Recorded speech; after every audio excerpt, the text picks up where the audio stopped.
Yo, what is up, everybody? How are you guys all doing? This is going to be super fun today. We are doing something a little bit different today. So, if you are in chat, most likely, oh, look at that dude. He's got the sunglasses. He's already trying to go for the intimidation factor. If you are here in Twitch, we do have a poll going right now, and I'll try to keep an eye on chat as we go. Unfortunately, though, this is a discussion that the Splintershield and I started probably 6 months ago, and so I think we've both been kind of chomping at the bit to get going at it. So we're definitely going to get back on that. If you're watching this on YouTube, thank you very much for watching. Let me know if you like it. I'm hoping to do more stuff like this, so thank you guys very much. Joining me today is the one and only Matt the Hunter Splintershield. If you guys have played the Division or been part of the Division or Division 2 community at all, you've probably seen him. He's probably, I don't know if I'm overstating it by saying the world's most prolific Hunter cosplayer, or is that like pretty much nailing it right on the head? Well, I'm kind of the OG Hunter cosplayer, but we're wide now, baby. Fair enough. Yeah. So that's Matt. Were you Ubisoft star player also at one point? Yeah, I was an Ubisoft star player last year. Okay, so that was last year. So you can actually, your name is on the plaque in the game, then, right? That's right. That's one of the coolest things. I've got to hand it to Ubisoft in that. Like, and before the show, I was actually talking to him, and I was like, well, "We're not going to talk too much Division because it's just still a sore topic with me." But Another like, time. yeah, but I have to really give Ubisoft credit for what they do, with you guys and stuff like that. Like, that's just amazing to be immortalized in the game like that. I'm curious if they're going to do that for like this next year's star players with maybe the expansion or whatever comes out, if they're going to do something like that too. But today we're not really here to talk too much about Division. We started this discussion months and months ago during a Division debrief that Johnny Boom and I were doing. And the topic of episode 8 came up. And so it was a super divisive movie, obviously, and so Matt and I started a conversation, and unfortunately, because it was during like the topic that we were talking about was something else, we kind of had to move on, and we've never been able to get back to it. And it's ironic because when we met at TwitchCon, I finally got to meet him. We almost started to talk about it. It was like, nope, we're gonna wait. Like, we're gonna wait and do this like this so that we had each other and so that we could do it. What's been going on with you lately, though? What's been going on? Where can people find you? Best place to catch up with me and see all the latest things is going to be on Twitter, where my tag is Splinter Shield without the first E. Because that Splinter Shield was taken, and I need to hunt that guy down. Do it, Hunter. Get on it. Yeah. Give him the axe. I have some cosplay projects in the works, but they're kind of on the back burner because there's some let's just say there's some day job things that I have been trying to improve lately. So just keeping busy with the gaming and the streaming, but kind of focusing a little bit more on day job things rather than cosplay things last couple months. Okay. Are you still doing I know for a while there was a resurgence in Survival Saturdays. Are you still running those at all, or But now it's once a month. We okay. do it like the last Saturday of every month. Just because it's a small participation now, Okay. and so we we'll just do it once in a while. That makes sense. As a matter of fact, I think that was the first time that I actually ever connected with you was over it was the PS4 Survival Tournament. Saturday tournament, which was super cool, and I can't even imagine what Mhm. it's like to try to pull something like that off in a game that does not Oof. give you the tools to do so. Um so Well, props you on you might for that one. remember F Shep, like Yes. all the stuff F Shep had all you guys doing, and all of that was to try to cut down. Well, I don't know. We don't need to get into that, but yeah, we had a whole routine figured out. Yeah, that's incredible. I sucked at survival. I always did, but man, that was so fun. But yeah, we're gonna move on from survival before I start off on a rant, and this goes a completely opposite direction. Um, so our conversation originally did start episode 8 because now was it Hmm. the entire new trilogy that killed Star Wars for you, or just episode 8? It was episode 8. Force Awakens came out, and I enjoyed it. And Okay. I was feeling cautiously optimistic. I think a lot of us, when we heard Disney was buying up Lucasfilm and was going to be doing new Star Wars things, I think a lot of us were kind of worried, like, oh gosh, is it all just going to get corporatized and marketed everywhere, and we're going to get sick of it, or what? But Force Awakens, I was like, okay, okay, like I kind of like what they're putting down so far, and then uh, Rogue One was cool. I mean, oh my gosh, that last scene with Vader. Oh, Oh, it. I had my buddy come over who's not like, he's a computer geek. He's not like a comic book sci-fi geek like me. Yeah. And I was like, dude, did you see Rogue One? And he's like, no. And I was like, okay, you have to just see this. I just showed him like that last scene, and he was just kind of like, okay, that's cool. It's funny because everybody talks about that in Rogue One, and Rogue One honestly did make me reorder my entire like library of Star Wars as far as, re-ranking them in the orders that I Mm. like them. And Rogue One is honestly one of my top 3 favorite Star Wars films. Oh, It's phenomenal for me, but like so going back a little bit, okay. um like I'm older. I know I'm older than you. I don't know by how much, but I just turned 45. So I was born in You're 74. about 3 years older than me. Okay, so I saw Star Wars on the re-release in the theaters, like in 1978. I was 3 years old. It's the first memory I have in the movie theater, like ever. And so, like, and all I remember from that was walking in, like, out of the theater, and I remember seeing R2D2 on the screen. That's all I remember from that moment. But I grew Hmm. up with Star Wars, right? Empire came out when, I was, 6, and then Return of the Jedi, I was in Hmm. 3rd grade, and this is before the internet and everything else, 1983. So, like, there were Yes. rumors flying everywhere, and I was just having this discussion with somebody about the Mandalorian, which we'll get into, because somebody Hmm. was pissed off that we have to wait a week for like each episode, and I was like, dude, you have no Dude, idea. you- Like, dude, you have no idea.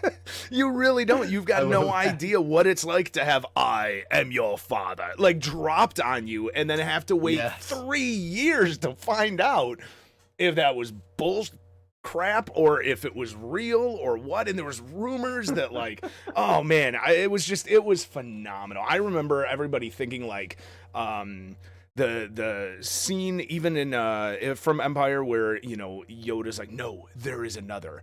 I remember Dude. people thinking that was Han. Like people were talking like that was like a Oh big gosh. rumor was that it was Han. So like that's where I go from Star Wars. It's literally been a part of my life since I can remember. Has it been that Mhm. way for you also, or were you like kind Yeah, of a yeah. late Well, latecomer? okay. So let me explain kind of where I come from. Yeah, absolutely. So yeah, just a few years younger than you, and I think I was only Star Wars came out, so I don't remember seeing that in the theater, but I do remember going to see Empire Strikes Back in the theaters.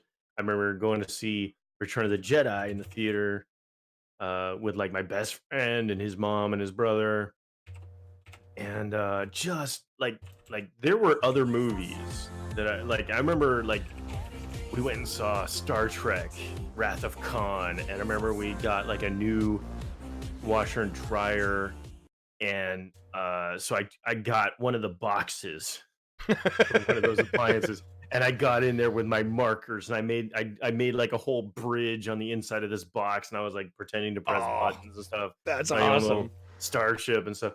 But I mean, Star Wars was like set apart from everything else on its own special holy shelf Yes. for me. Okay.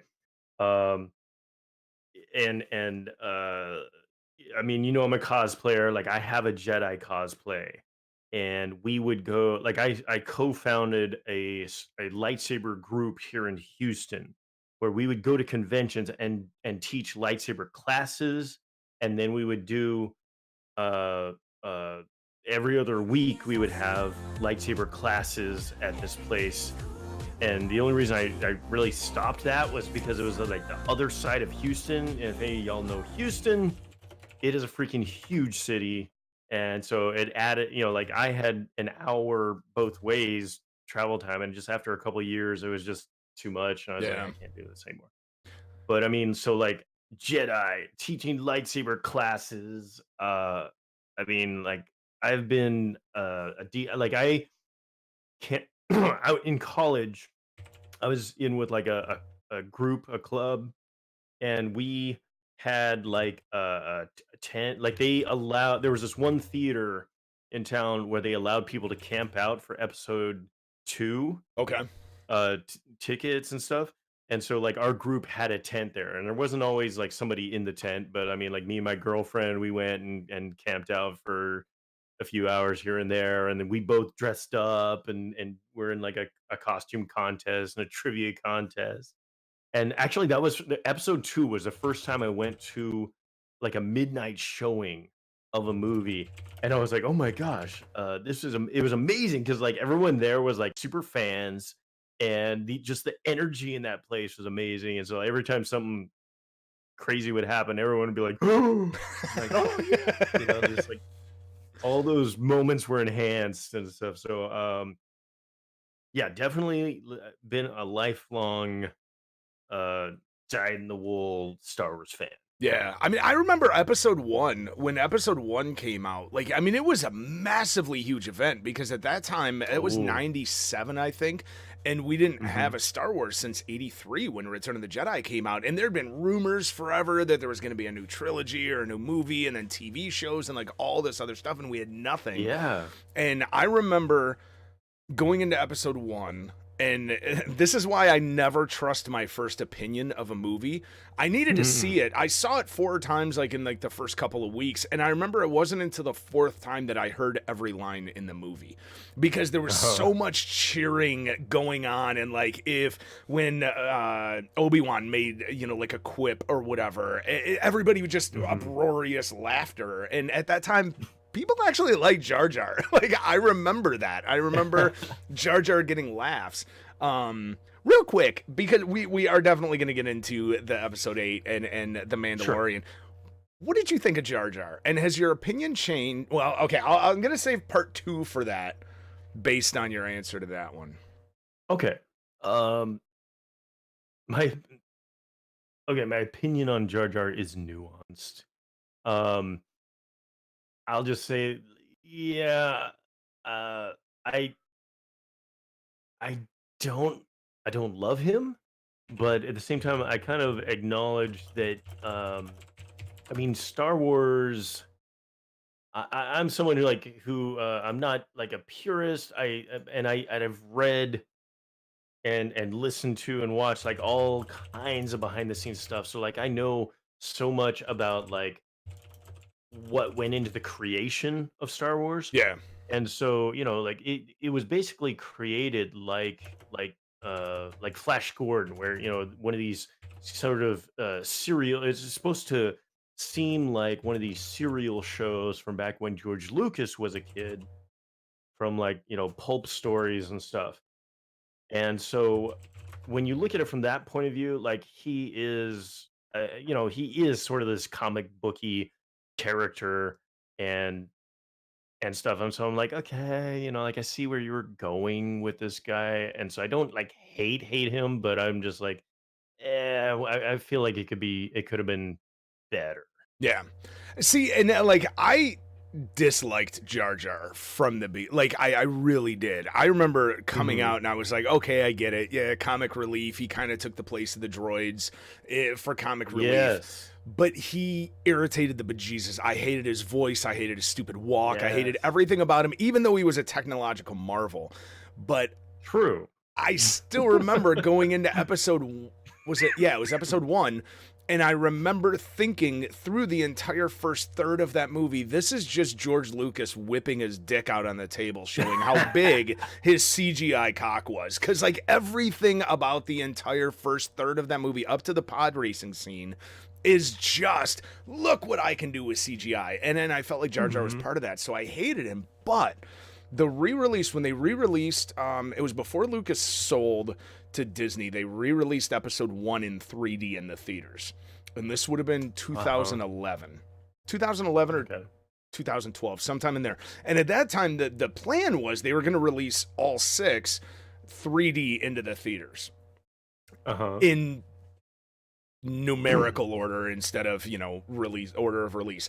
And I took my daughter to see Star Wars, and I remember crying through like half the movie because I got to take my daughter to her first Star Wars film at the same age that I saw my first Star Wars film in the theater. And so, like, she had seen them at home, but she'd never seen one in the theater, and she was like 3.5 years old. So, like, and she loved Jar Jar, man. She was giggling her fool head off. And it was at that moment that my opinion on Jar Jar completely changed, because I realized he was a character that was inserted precisely for that age group. Meanwhile, there's tons of other nerd shit for me to still love. And so it kind of changed my perspective on Star Wars, not only just Jar Jar, but moving forward. And Lucas had, some kids in that age range when he was putting all this together. Yeah.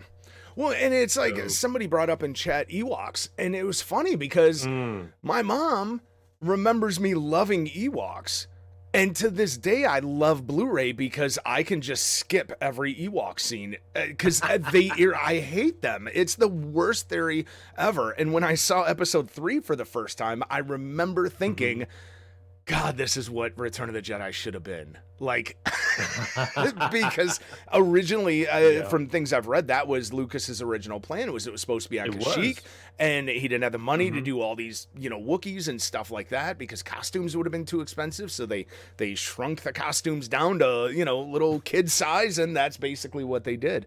So the Jar Jar thing I'd ask, because I know that you have kids, or a kid, multiple? One kid. One kid. Okay, so I knew that you did. So I wasn't sure if that had changed your mind at all with how you view Star Wars growing up with it the way that you did. I mean, it probably has tempered. It probably, once I became a father, I think it did temper my opinion on a lot of, like, for kid type things. Okay. I think as we get older, we definitely get a little more hardcore about stuff, and we're like, when we're kids, we're like, oh yeah, Ewoks, or I could be friends with an Ewok, and like then we get older, we're like, screw Ewoks, man, bring on the Wookiees.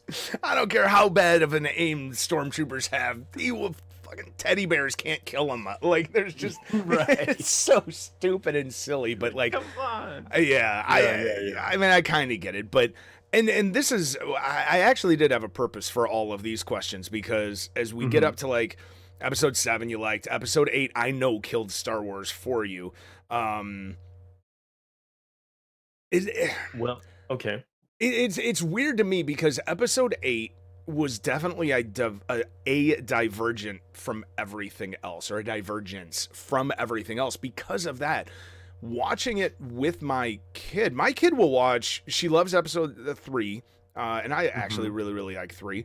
And she likes most of the original trilogy, but she won't want to watch episode 8 hardly at all. She loves Rey, and she just and it made me realize that there's almost nothing for kids in that movie until the very last scene. And like, that was a realization that didn't hit me until a couple months ago. It was actually after you and I had this discussion, because I know we feel very differently about episode 8.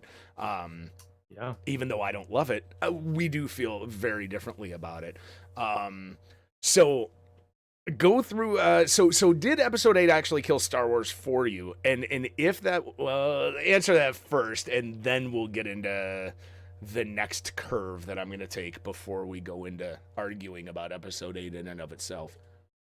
Okay, well, how far do you want me to get in that question? Because before we started talking, I told you that opinion on Star Wars has kind of been evolving over the last few days since Mandalorian dropped. Okay. Okay. Well, take me back 6 months ago when we started talking about this, and you despised Episode 8, and you were done with Star Wars for the most Okay. part, right? I'm Well, not you want me to kind of go mischaracterizing into you. that? Yeah, yeah. Like go into that, and Okay. then how did that? Because that was going to be my next question: is how did that evolve? Because if I remember correctly, you had no interest at all in seeing Episode 9, right? Like you were just I still don't. you still don't. I Okay, still fair don't. enough. Fair enough. Um, yeah. Well, let me take you back just a few minutes ago when I was saying like, okay, like I was into all these different things, comic books and GI Joe and He Hmm. Man and everything, but Star Wars was always on its like own special shelf, right? Always. It's been very special from the beginning for me. Yeah. And when Episode 8 came out, there were so many things they did in the narrative and in the story with Episode 8 that just seemed to contradict and just kind of crap over so many things that had come before. And I was just like, how can they do that? Like I could see them, like having a a smaller story, like a story like on the scale of Mandalorian, where they're doing things they were doing in Episode 8, but to have an actual Star Wars saga movie where they seem to be making just things where I was like, that's just a freaking mistake to have Commander Supreme Commander Snoke. Yeah, like they finally get into a room with him and then kill him within like 2 minutes. And okay, well, that's the end of Snoke. And the only way you can learn anything else about him is read some stuff in the novels, or and then um I don't know, just so many things in that movie where I was just like, why did they do that? How could they do that? That's a mistake. Uh and it was, I was like, okay, you know what?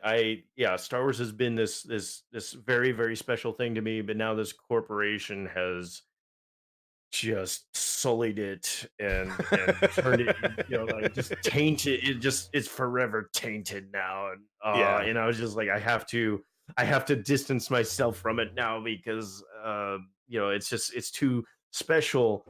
It's so close to my heart now. It's just it's been changed, and I was like, oh, it was so devastating. And so that's kind of where I was months back when we first started talking about this. So, do you think that that was? I definitely want to dig into that in a little bit. Because do you think that Okay. that was actually a corporate decision by like Disney? I keep wanting to say Disney Marvel because I'm so used to talking about Marvel stuff with in association with Disney. Um, because I I think have a it theory. had to have been. I think it Yeah. had to have been because uh, there were definitely things that they were doing where somebody said, like, we're gonna have to talk to Kathleen Kennedy. We're gonna have to, Hmm. you know, get some clearance from some high up people if we're gonna do some edgy things like that. Because I can tell, like, they were trying to be edgy. They were trying to do, like, I mean, hey, let's be honest.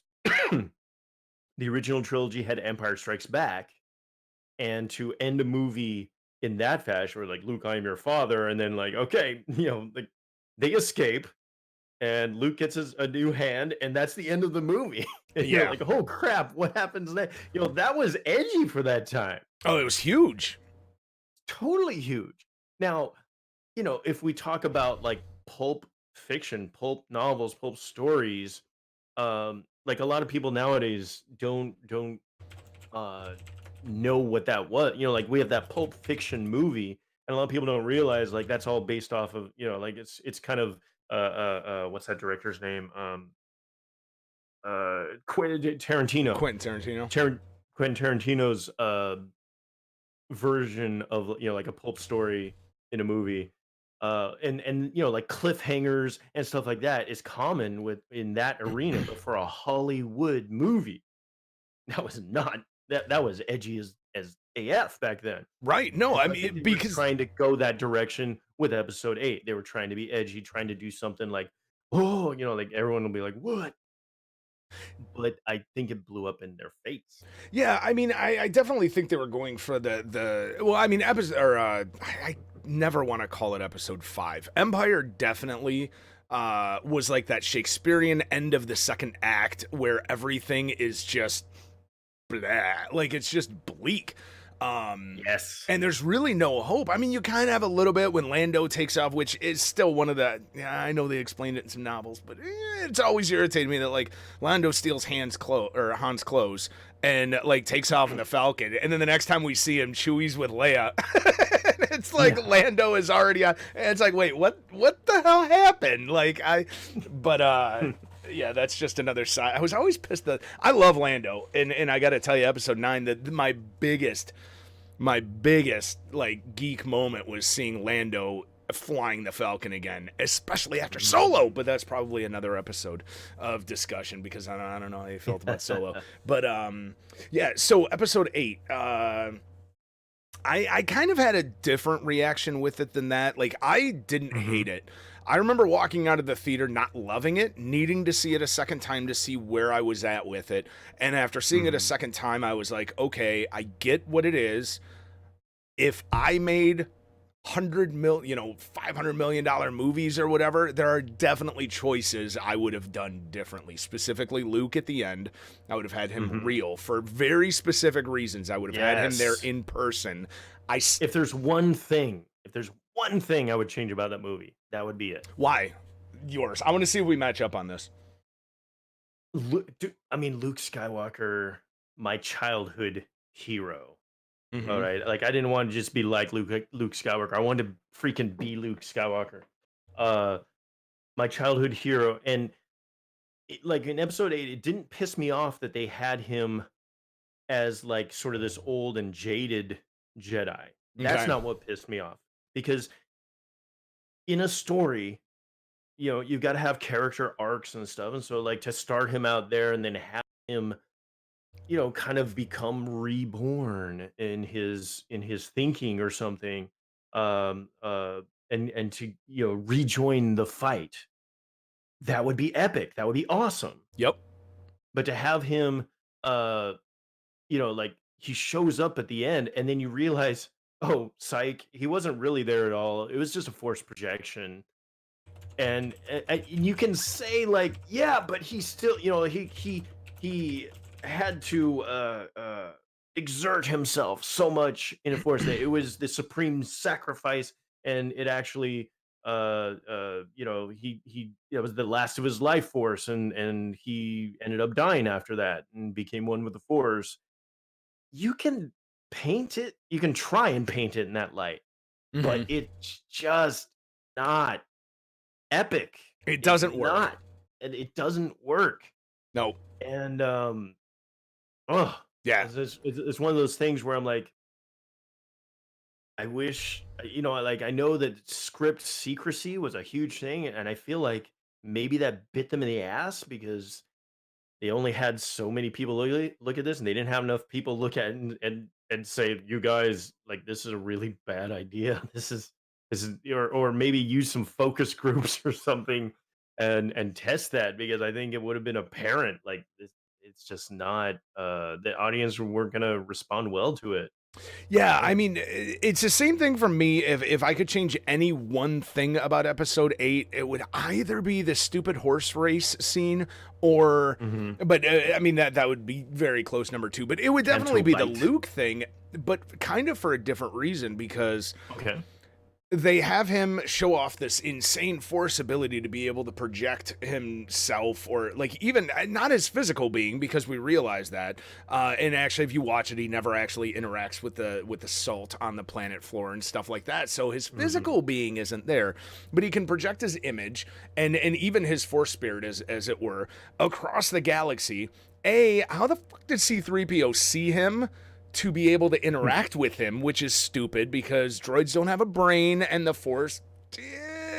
Anyway, Yeah. that's a side thing, but it works so much better if he's physically there because, like you said, it's this heroic moment where Luke really could spark the rebellion or spark the feeling of rebellion again, because like this tale of Luke showing up, and maybe to some that did happen, because to the at least the rebels that were there, by the time Luke dies or disappears or whatever, they're all gone, right? They're all running, so none of them really know that that wasn't Luke. But the Empire, Right. the First Order does, and this is why I would change it, because the way it's filmed now and the way that it's shot, Luke being a mirage, Kylo just kind of looks like a doof. Like, he comes off as this guy that was completely duped by the best Jedi ever, and he's been chasing this whole time. He finally meets up with him, doesn't realize he's fighting a movie, and then, you know, loses because of it. Whereas if Luke actually shows up, they duel, Kylo wins, Kylo solidifies his badassness with the First Order, Luke's sacrifice still goes down as this legendary moment, and everything else is cool. And then you could even have Kylo picking up the real dice from the base, and maybe that could be a seed for episode 9 or something. And like, that's where I feel that movie really failed, on top of all the I know there's a lot of PC arguments and stuff like that, with different casting and story choices and things like that, which I know a lot of incels and stuff like that really hate episode 8 because of that. I have no problem with it, but like, that choice really has always bothered me. Yeah. Well, I really like what you said there about how, you know, because I'm arguing it from kind of the hero side, and you're kind of arguing it from the villain side. But but that's the thing. Like, the choice, it it decreases the awesome epic factor of the for the hero, and it diminishes the bad guy as well. Yep. And you want the opposite of that. You Yeah. want the hero to be as epic as possible. You want the villain to be as intimidating as possible. And 100%. so, yeah, the whole thing where he's like, every ship fire on that man, you know, and just completely freaking out. Yeah. I mean, could And you then imagine the if whole Luke... fight there, you're just like, oh, yeah, actually, he was not really there. Yeah, like, how epic would that moment have been if Luke really would have been there? And like, Yes. not only if he summons like a force shield or something, literally a force shield around him, or if he even takes a saber out and just starts deflecting bolts left and right, or Even if he went like intangible, or, you know, like phased Yeah. out or something, I don't care what. Yeah. But if he was really there, that would have just been so much better. Or even the epic Vader handout and like the blaster bolts Yeah. just stop. Like, it would have just been so much better. And I'm really wondering. No, I see. I'm even walking back my own thought, because I was gonna have the thought. I wonder if they had always planned for Carrie Fisher to kind of be that spark of the rebellion, and so they didn't want Luke to necessarily be it. But then that's shot by the final scene in the movie, where they're literally, the kids in the stable are telling the story of Luke. So like, I gotta say, I did love that moment.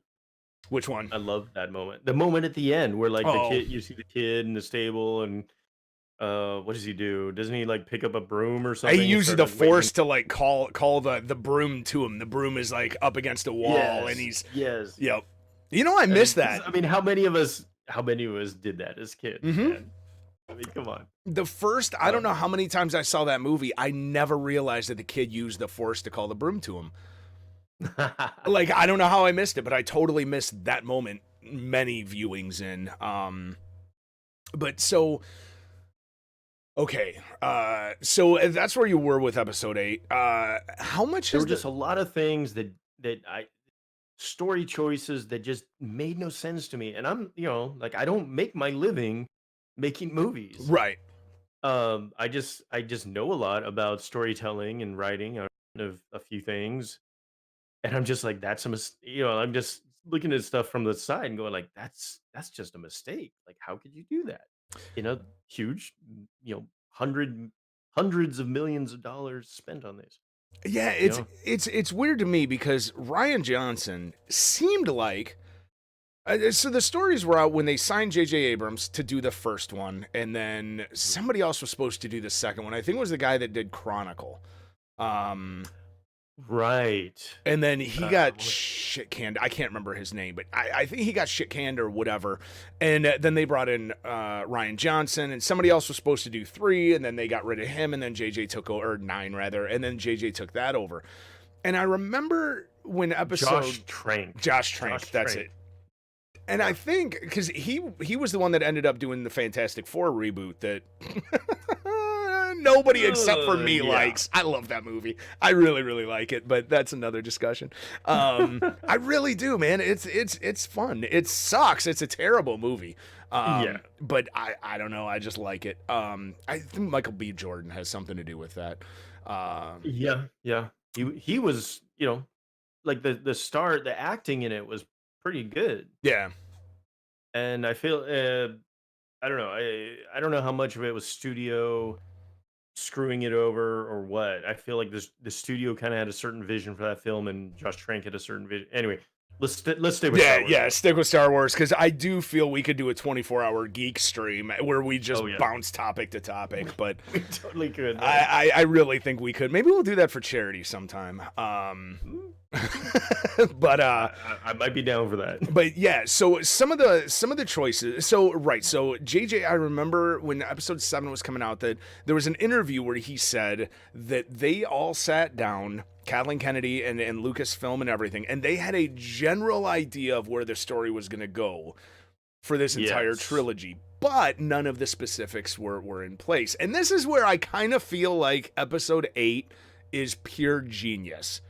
And hear me out on this, because JJ does episode 7 and he introduces all of these things he introduces and kind of copies the, A New Hope, and he catches some flack for that, whatever.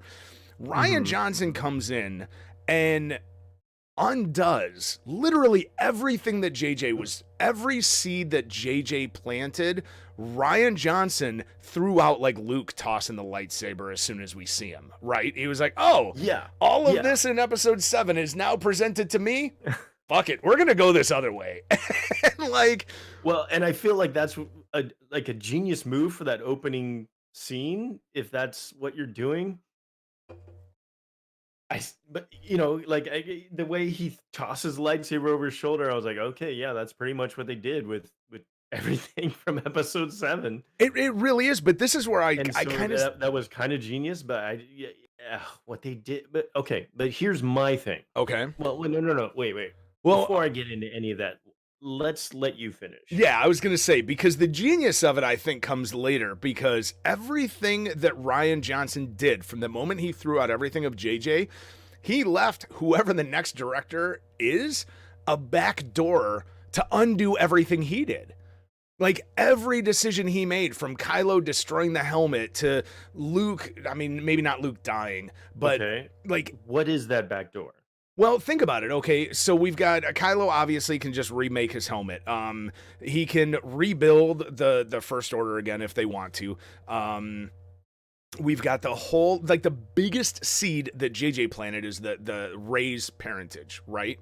And then we have Ryan Johnson coming in episode 8 with Kylo telling her, dude, your parents were drunks. They sold you for booze money. You're nothing. You come from nothing. But the genius part about that is now JJ can come in and be like, nope, that was bullshit. Kylo was just trying to seduce her by making her feel bad, essentially negging her to make her feel bad about herself so that he could turn her to his side. And then JJ can just undo all, that massive decision can just be completely undone again. I'm a pickup artist. I find it amazing. So for that reason alone, I truly do kind of think it's a little bit genius, but also the worst thing ever, because it makes the entire second chapter moot. Right. I agree with that sentiment. So here's my thing. So Lucas read The Hero of a Thousand Faces before writing Star Wars. Okay. Are you familiar with The Hero of a Thousand Faces or Joseph Campbell in general? No. Okay. Joseph Campbell is this guy. like as a boy, he went to the New York Museum of Natural History, Okay. right?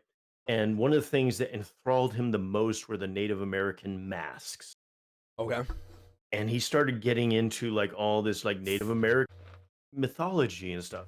And then uh as he got into like college, he was like looking into all the all, like worldwide religions and mythologies. And he started to find patterns and things. And so his thing with the Hero of a Thousand Faces was he's like, look, if you look at all these different religions and mythologies and stories from all over the world, you have what he called the monomyth, where you have the hero's journey, where the hero starts out and there's a threshold guardian, and there's a hair, there's all these different archetypes. Hmm. Okay, so a little bit of background on me. I was a film major, business minor. Okay. Okay, so my favorite class was one of the last classes I took, which was called Media Arts Theory. And we got all into how basically all the different ways that people have looked at films and media, Okay. all the way from the early days of like naturalism and realism, when like the film camera was first developed, and they would just, put a wide angle, deep focus lens on there and just set it I think somewhere you and just then can't just bear to let let a life gorgeous guy unfold like in me front out of of you. your Just sight. put it like on a street What's up, somewhere, Janko and and P. you see people Jankos? bustling all up and down the street. To nowadays we like noir and auteur theory, and but head and shoulders above all the theories was mythic theory for me. Okay. And mythic theory goes all the way back to like Freud and Jung, talking about the collective unconscious and archetypes and all this stuff. Like and an archetype, for those that are uninitiated in this, would be, like you have the hero, the protagonist, you have the shadow, you have the mentor, you have the trickster, you have the shapeshifter, you have the threshold guardian and the herald, and all these different archetypes in different stories. So in obviously in Star Wars, the mentor is Obi-Wan Kenobi, Hmm. and the shadow is Darth Vader, and who would be, Han Solo is a bit of a Trickster. uh, yeah, a bit of a trickster, a bit of a shapeshifter, because you're never sure what he's going to do, or where, you're not sure if he, because he in Star Wars he runs away and then he Yeah. comes back for the battle at the end. Um, and so I guess the point I want to make is, like I get deep into the story stuff, and so with the original trilogy, like there is some awesome mythic epic storytelling going on. Now, if you know if you've read a lot about the behind the scenes stuff and how the movies got made, you realize that a lot of the story things in the movies succeeded in despite Lucas, not because of Lucas, but in spite of Lucas. Because I mean, let's be honest, like the writing like let me from the standpoint of like dialogue and stuff has kind of been panned by critics from the beginning, and rightly so. Yeah. There's a lot of stuff that like you can who was it? Um I just remember one of them was like one of the actors was like, "Man, you can write this stuff, George, but you cannot speak it." That was even either Irvin Kershner or Harrison Ford about Yes. his own dialogue with Leia in Empire Strikes Back. Yes. And it was Harrison Ford that changed it from "I love you too" to "I know." I know. Yeah, it was total improv, and he was like, "The Han would never And say that." yeah, exactly. Yep. And Kirshner was like, "Yes, yes, let's do it. Let's roll Hmm. with it." What's So like there's a lot of little things like with the writing and stuff. Yeah, it succeeded despite George Lucas, not because of him. But he, he's a genius innovator. I will totally give him that every day, twice on Sunday. But yeah, not the best writer. No, he's an But amazing universe creator. Yes. Which is where I think that the prequels failed because he surrounded himself with yes men and he wanted to Yes. do it all himself, and that's why all of the acting is terrible because he did the directing, and that's why all the dialogue is terrible because nobody stood up to him to be like, yo, we can't say this shit. Yeah, yeah, yeah. Like, Totally agree, man. I'm in lockstep with you there. yeah. Anyway, go on. Sorry, I didn't mean to interrupt you. So, having said all that, and so we have, episodes 4 through 6. There is an epic story that unfolds there. Excuse me. And so with the new trilogy, I felt like, okay, they set things up in a pretty good way with the first movie. I felt like in the first movie that Ray was a bit too much of a what is called a Mary Sue, Mm-hmm. where she just kind of gosh, I'm sorry. No problem. This is Mary Sue is a character where they just kind of appear in a story and they're already like good at everything and everyone likes them, and there's not much of a character arc, you know. Well, She doesn't struggle very much with with Luke original. Like we see, there's that whole twin sun scene where he's staring off into the sunset, and you can see like the music swells, and you just know like he has these hopes and dreams, and he feels like he's just trapped on this desert planet in this little farm, and he just wants to get out into the big universe, and you see a little bit of that with Ray. There's the scene where like the sun's setting and she kind of sees that star cruiser going up into space, Mhm. but it's not the same kind of moment. See, I think there's more of that with Ray than I think a lot of people tend to see, because there's, instead of Luke with Perhaps that you could be always right. wanting to get out, she's wanting to go back because of, like, she doesn't want any of this. She wants to go back because she That's still right. believes her family is going to come back for her and all that. And so but she is a Mary Sue. Her DM definitely let her choose her own attributes. Like, she did not have to roll anything for her strength, dexterity, courage. Like, she's got Right. all 16s to 18s and everything. And so I do agree with that. But yeah, I don't mean to interrupt. Sorry. Also, Okay. if I would have known So you were sick, I'm I just would saying, have. like from a writerly standpoint, I Mhm. guess. There were a lot of things set in motion with the first with Force Awakens that Mhm. were pretty good. Could have been better, but pretty good. And then I felt like, yeah, with episode 8, you just kind of smashed all that.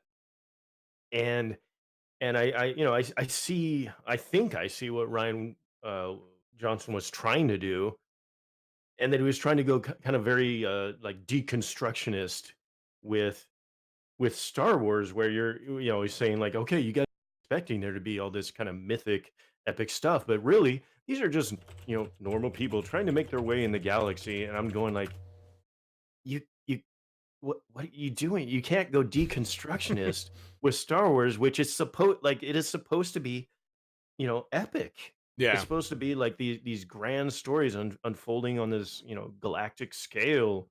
It is Star Wars, and I felt like he was trying to like minimize that or like change that somehow. I was just like, you can't take the myth out of Star Wars and expect it to still be like a good Star Wars movie. Yeah. And I felt like that's what he was kind of going for, and I was just like, no, no, I'm not on board with this. I don't like this is so for me personally, like episode 9, like it might be good, but I'm not holding my breath for it. Yeah. I'm still not excited for that. See, I'm curious if, and this is where I'm afraid to get let down, so I'm not getting my expectations up. Hmm. Did you ever see Man of Steel? Oh yeah. The Henry Cavill first Superman Yes. movie? Okay.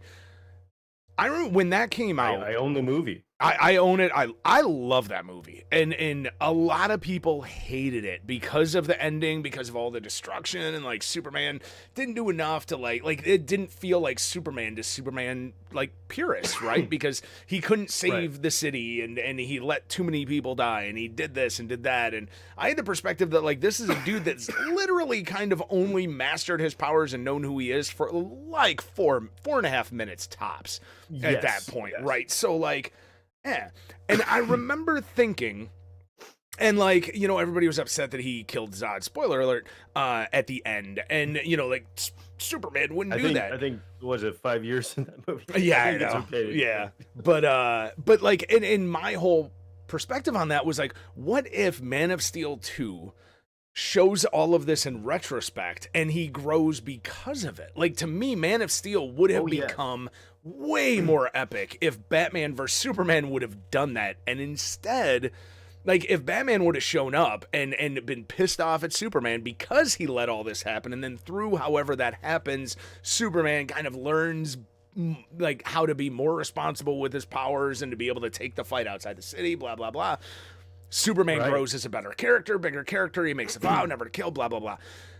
I almost wonder if JJ is gonna do that with episode 9 to episode 8. I'm crossing my fingers. I'm really really hopeful. But if he doesn't, I wish them all the luck. I really and I completely agree with you. I really liked what they did with Man of Steel personally Mhm. because all the reasons you said, I felt like it kind of set things up to get Superman, like instead of starting Superman like as being all powerful and wise and everything from the beginning, like show him as a guy trying to come to grips with these powers yes, and finally like finally starting to figure it out. And then, of course, right when he figures it out, this worldwide threat appears yep, and like, okay, well, you want to figure we're putting you to the test right now, buddy. yep, And what happens that way, and then him dealing with the aftermath of that and becoming the Superman that we all want him to be, yep, that we all wanted him to be from the beginning. That's one of the reasons why it's so hard to write for Superman because he's this just godlike being, and so yeah, you can't. The answer whenever you have somebody so powerful and smart and everything is you got to start him somewhere before that and hmm, have him come into that, and then you're like, okay, like now we wish him well, and he, happily ever after. yeah. Well, and that's one of the things I'm hoping again for episode 9 is I'm hoping that there's some kind of backdoor retconning, I guess, or explanation as to why Rey is this unbelievably awesome pilot, why she's so strong with the Force, why like where she got her fighting prowess from, like all of this shit. And as Jack is saying in chat, how why the connection with the lightsaber.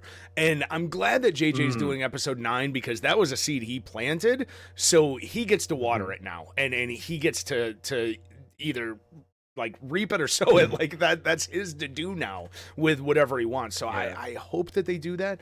And I hope that episode 9 doesn't do to episode 8 for me what Batman versus Superman did for did for Man of Steel for me, Oh, because Batman vs Superman could have made Man of Steel even a higher, like better movie to me, and instead it kind of trashed it even more because it did nothing with it. Um, right, and right. did you ever play It Dungeons and rushed it. Dragons? Did you play Dungeons and Dragons as a kid? Um, Not really. I had cousins that did though, and Okay. I knew all about it. I didn't really get to play it myself. Okay. The best campaign I ever played in, um, we had this amalgamated campaign where we could make a character from any universe that we wanted to. And the DM came up with this unbelievably cool way of basically pulling our characters from the universes that we created. So as long as there was a D20 rule set for that universe, you could make a character for it. So like Okay. we had a friend that made Ash from the Evil Dead using the gnome tinkerer rules in Dungeons and Dragons to make Ash from the Evil Dead. Somebody else played a ninja using the Dungeons and Dragons rulebook. I of course made a Jedi from Star Wars because a Star Wars tabletop game and blah blah blah. But the most interesting thing that happened in that campaign was I didn't roll my first die until we were 4 sessions in and I was 4th level. Every bit of XP that we got to level up was all through role playing. And it was all through character building and like meeting these people and how we interacted. So by the time you kind of rolled the dice the first time, you were at least competent. Like you weren't this waste of flesh, like level 1 character trying to fight a goblin rolling and you need to hit a 12, but you're rolling bad and you can't even do that. So like, you're missing, miss, Okay, right? And so it kind of gave me a different feel. And that's kind of how I feel with Rey. Like I feel like by the time we meet her, she's already level 5 or 6, and I want to know how. Whereas when we first meet Luke, I feel like he's maybe like a level 1 pilot, level 2 pilot or something, maybe level 3 or 4 pilot, but like on everything else, he's an absolute noob.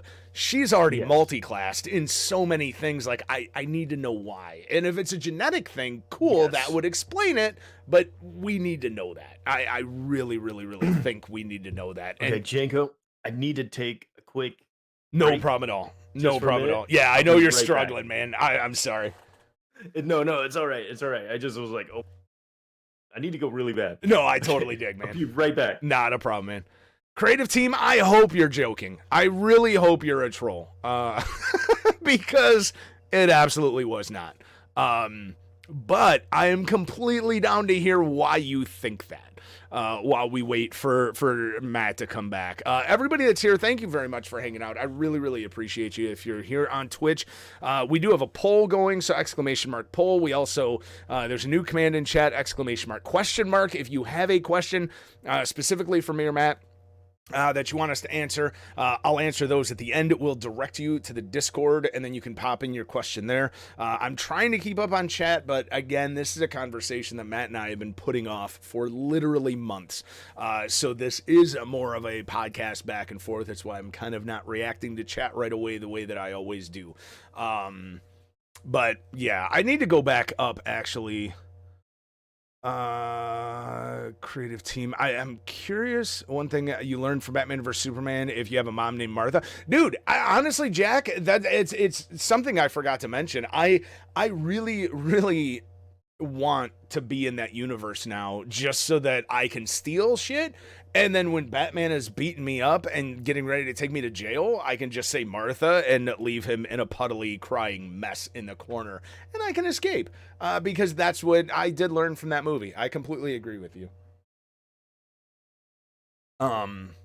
So yeah, I'm super, super curious. Creative writing. No worries. You have 2 Steam babies now. You do, Grill. Dude, thank you so much for the 18 months, Grill. I really, really appreciate it. Thank you. So while you were gone, Creative, or right before you had to step away, somebody popped into chat and said that Phantom Menace was what was the quote? Phantom Menace is one of the best written films ever, and the name of the person is Creative Team. And I do agree with Grill Sergeant that you have to be extremely creative to be able to come up with that opinion. Because no, it's not. the prequels were horribly written.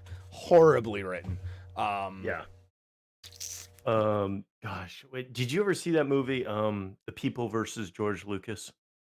Oh no, I don't think I did. I remember hearing about it, and I never was able to see it. I don't think. I don't know. I'm not gonna say it's like a must-see movie or anything, but it was just interesting because they kind of went into all of us lifelong Star Wars fans being so excited about Phantom Menace, and then going to see it, and then kind of like looking at each other, going like, "Wait, what? Was Phantom Menace bad? Like, wait a minute." See, I had to Oh, go ahead. No, that's it. You go ahead. I love Phantom Menace. I walked out of the theater excited as hell, and I think it was because. And even in retrospect, Jack just hit on it perfectly. Like, it sucked. The only good thing was the lightsaber battles. And, like, to me, as a kid that grew Mhm. up with Star Wars, when you think of what we'd seen, like lightsaber fights up to that point, right? We Mm. had two old men Yep. in Star Wars. In Empire, we had an old man and a novice that had never held a one-handed weapon before in his life Mhm. before this, and now is forced to fight a master who's clearly holding back. And then in Yes. Jedi, we have an even older man, versus the kid that now has some training, right? So Right. that's all we had. When we get to episode 1, we get to see Jedi at arguably the height of their power, or at least the tail There's a end of the featurette height.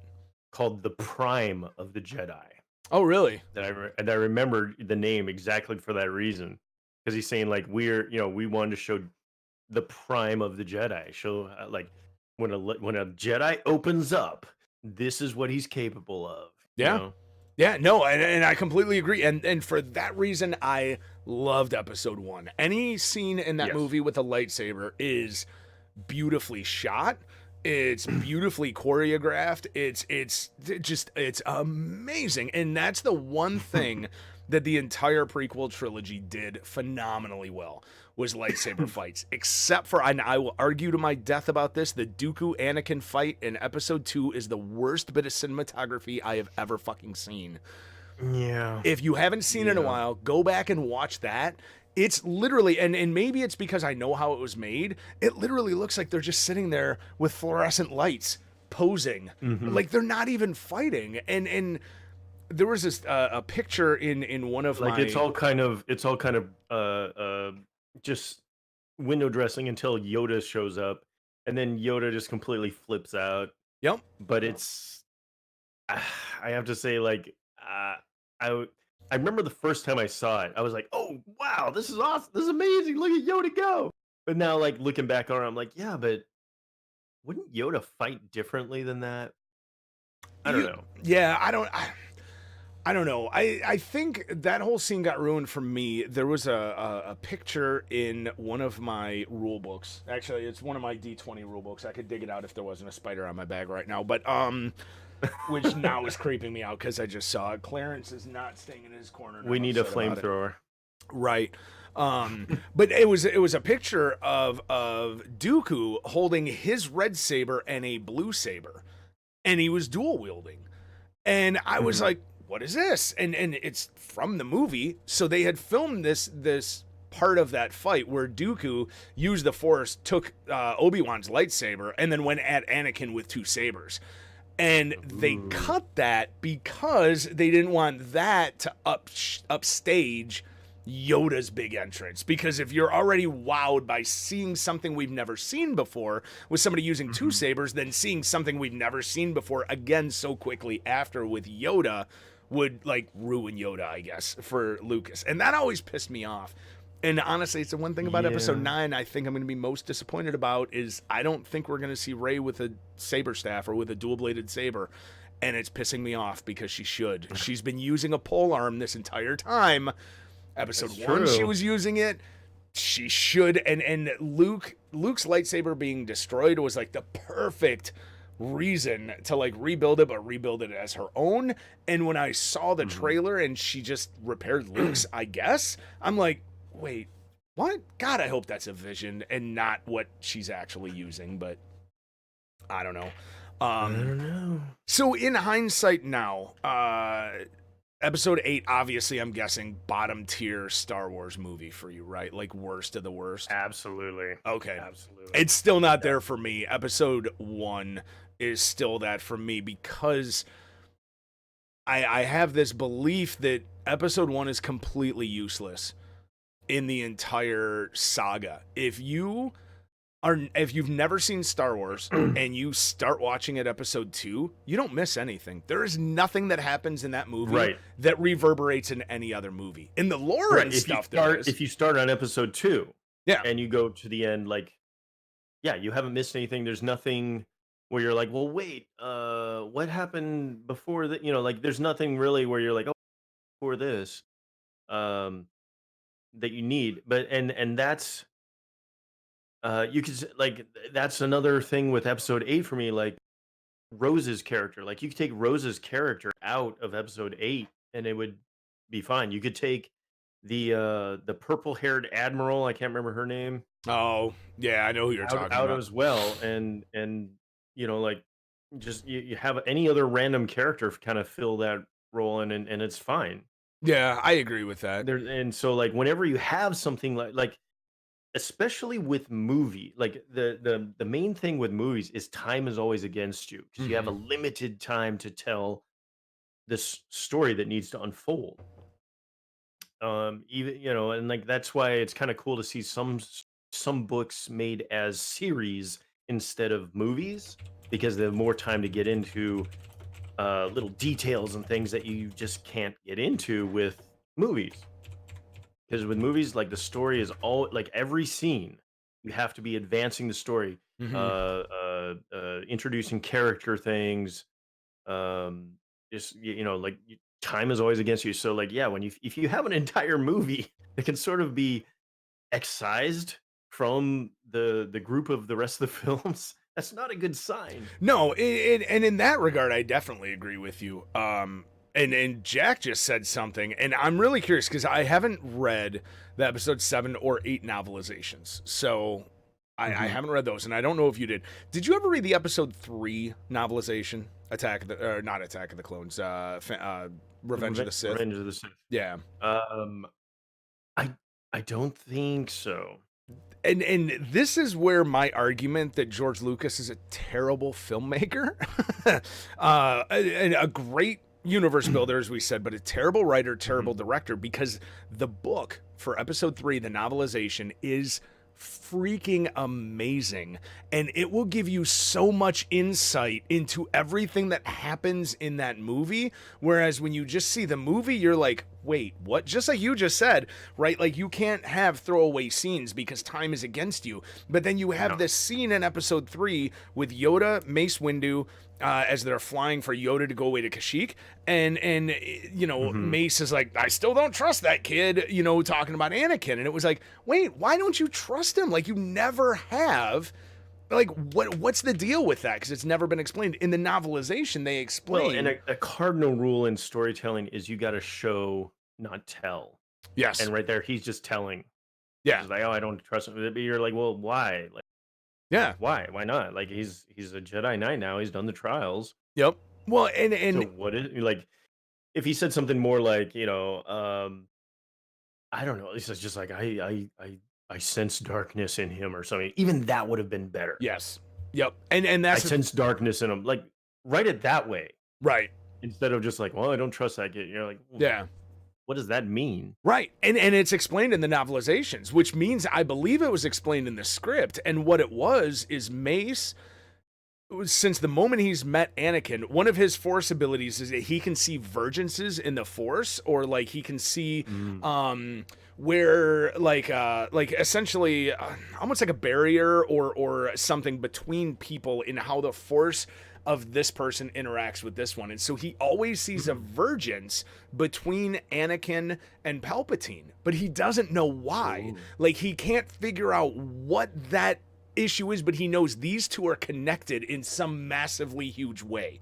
He knows that it's going to mm, be like world changing, galaxy. Like, he knows it is massively huge, that these two are going to impact each other. And that's why he's always trying to keep them away, but yet trying to keep them together. It's like this chess game for him. Like, he's hmm, gotta keep them together because he needs to solve this mystery, but he can't just throw them together because it could mean chaos, disorder, and destruction of everything. And that's why he okay, mistrusts Anakin. But like, none of that is in the movie. Like, none of it yeah, is.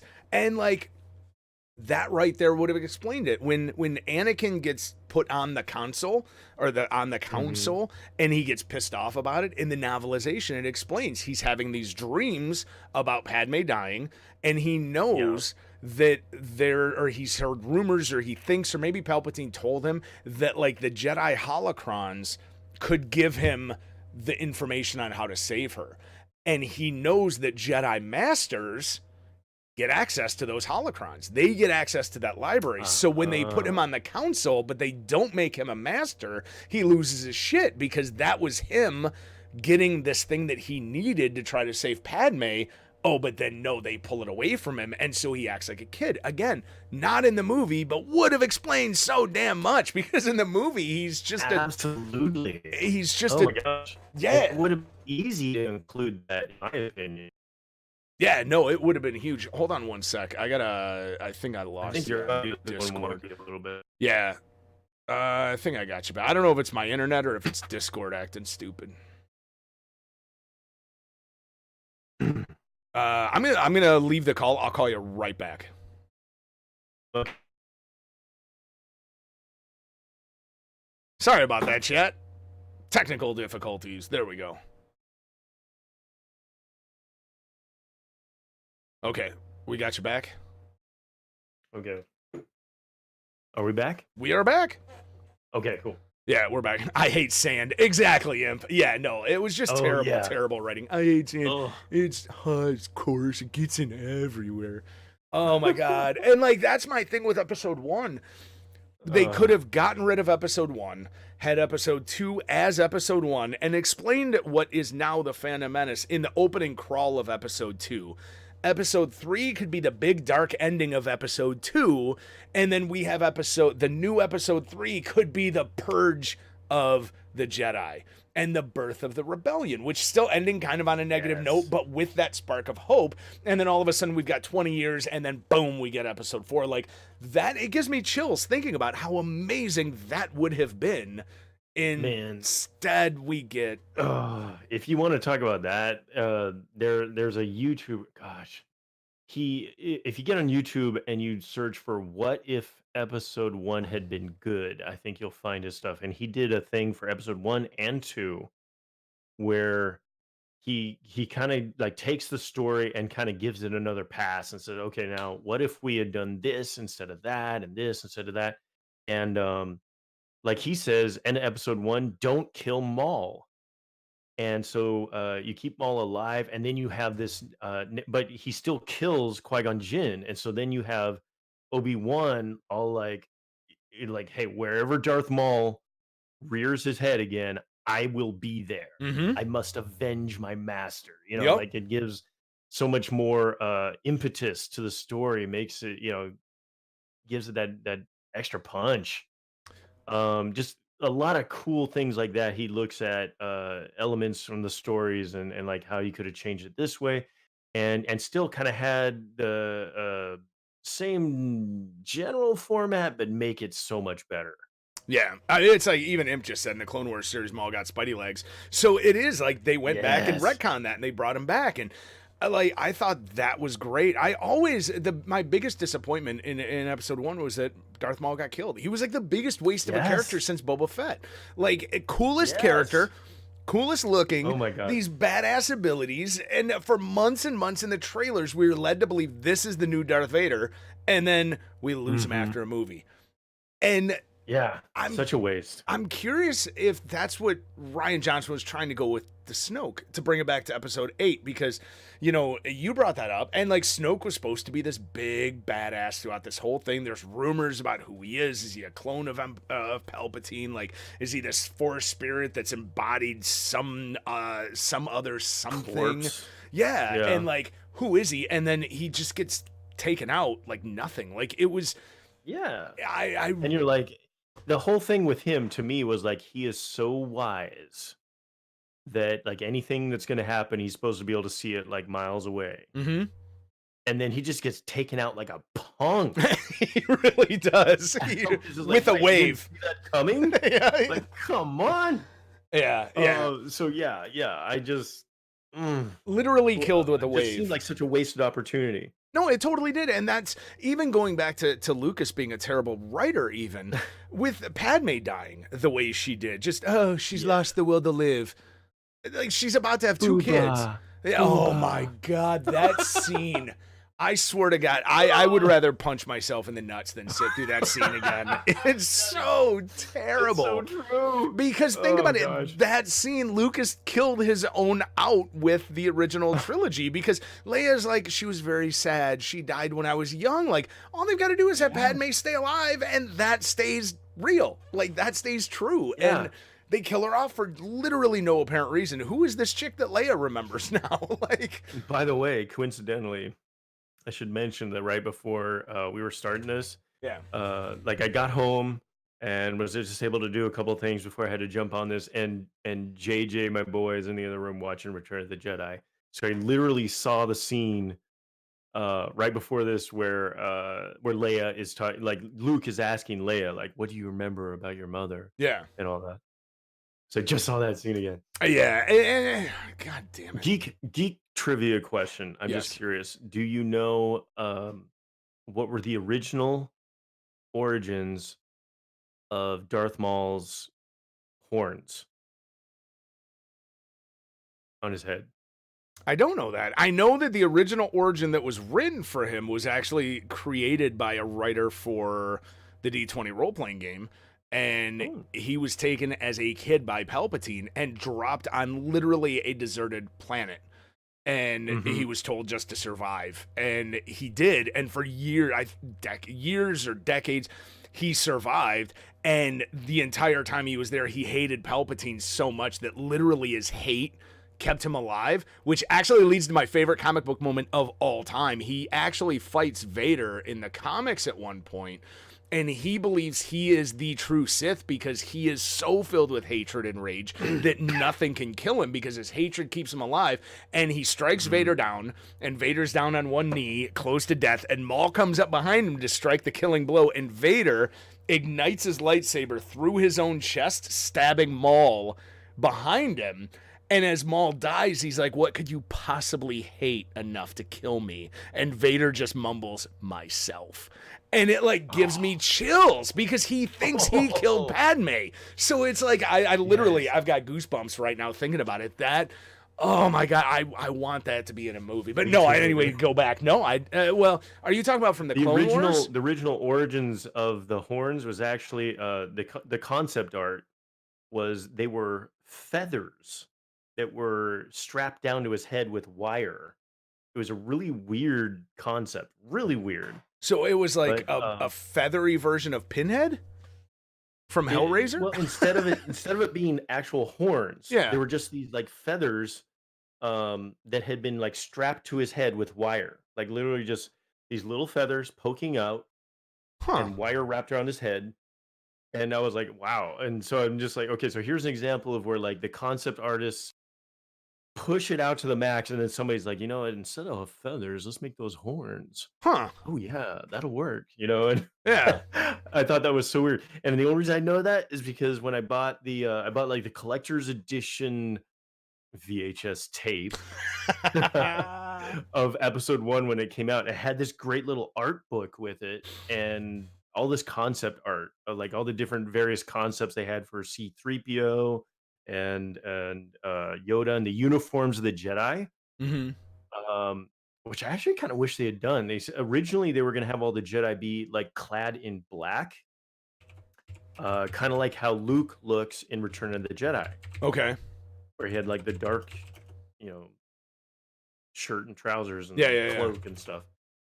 And I was like, ooh, that could have made. So they had like a concept art of like Yoda wearing all black and stuff. And That would have been kind of cool. That would have been pretty dope. So bringing this kind of full circle. I know Okay. months ago when we first started talking about it, you were done with Star Wars, and you still have no interest in Episode 9. No Correct. spoilers. The Mandalorian. Yes. Because honestly, I can't stop wanting to talk about this, and I'm pissed that like I can't on stream because I don't want to spoil anything for people because that moment is possibly the biggest Star Wars, and maybe I'm overstating it, but possibly, depending on where they take it, especially the biggest Star Wars moment since I am your father. Like, depending on where that story goes, it's huge. Depending on where it goes. Okay. Yes. So, all right. So after episode 8, I remember just being so disgusted with what they had done and just going like, okay, well, I'm just, I'm going to focus on some of my other fandoms. And so like, I didn't want to hear anything about Star Wars for a while.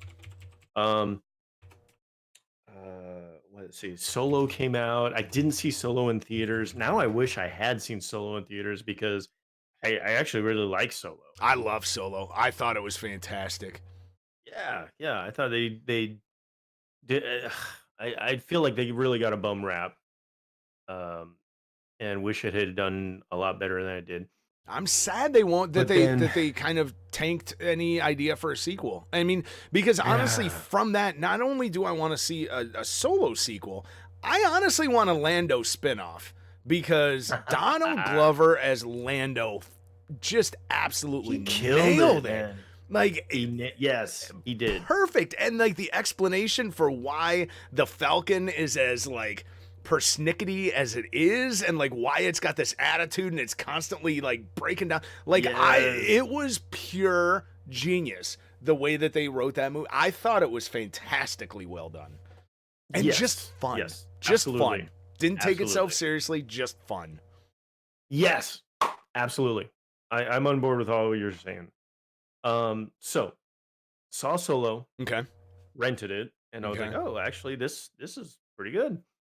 Um, and then the Fallen Order game trailer started coming out, Mm-hmm.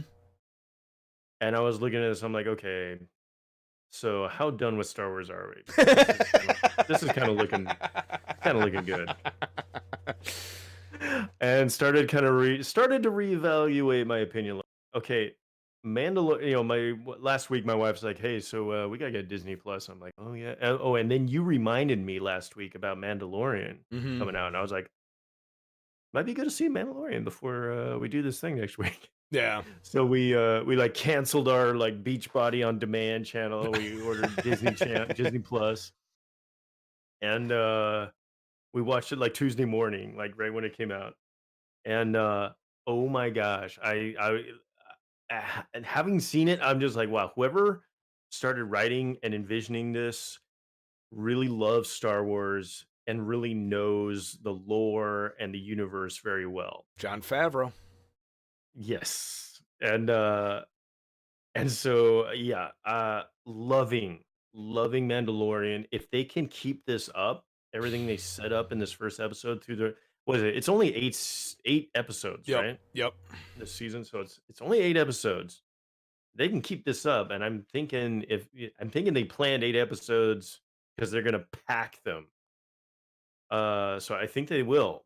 But oh my gosh, it's gonna bring a lot of people back to Star Wars. I hope so. And one of the things that I find curious, and this is another thing, just like I was talking about with episode 9, that I hope it's not my expectations, because honestly, since Division 2, I've started to kind of rein in my expectations on everything. And not so much Fair since enough. Division 2, Fair but enough. since episode like the first DLC of Division 2. Um, Right. is I wonder if this is launching at the same time as Fallen Order for a reason. Like, I wonder if there's going to be tie-ins from Fallen Order with Oh. character, story, or anything else. Oh. Because Fallen Order obviously takes place when it does. It was before 4, after 4. Fallen Order. It's like during Jedi Purge times, right? Yeah. Yeah, I'm Well, pretty. I thought it was after. I thought it was. Isn't it after 3, but before 4? Yeah, I don't know. yeah. It would be like during the Somewhere in that Jedi time. Purge. Yeah, like during that 15 years that we don't know anything about, basically. Um, Yeah. So, so I'm just curious if we're gonna see characters that have been in cartoons. Maybe a Boba Fett pops up. A younger Boba Fett who was in, Clone Wars. Obviously, as a kid they showed him in the cartoons. If we'll see Bosk or Asajj okay. So wait. Ventress A little detail. And this doesn't really spoil anything. okay. But from Mandalorian, I geeked out when I saw his like the forked Yes. sniper gun Yeah. thing because I recognized it from the cartoon. I saw that and I was like, oh, somebody's been doing their homework, man. Mm-hmm. Um, Well, and dude, did you ever hear the story about how the series came about? I know they talked about it at like Comic-Con. There was a big thing about it.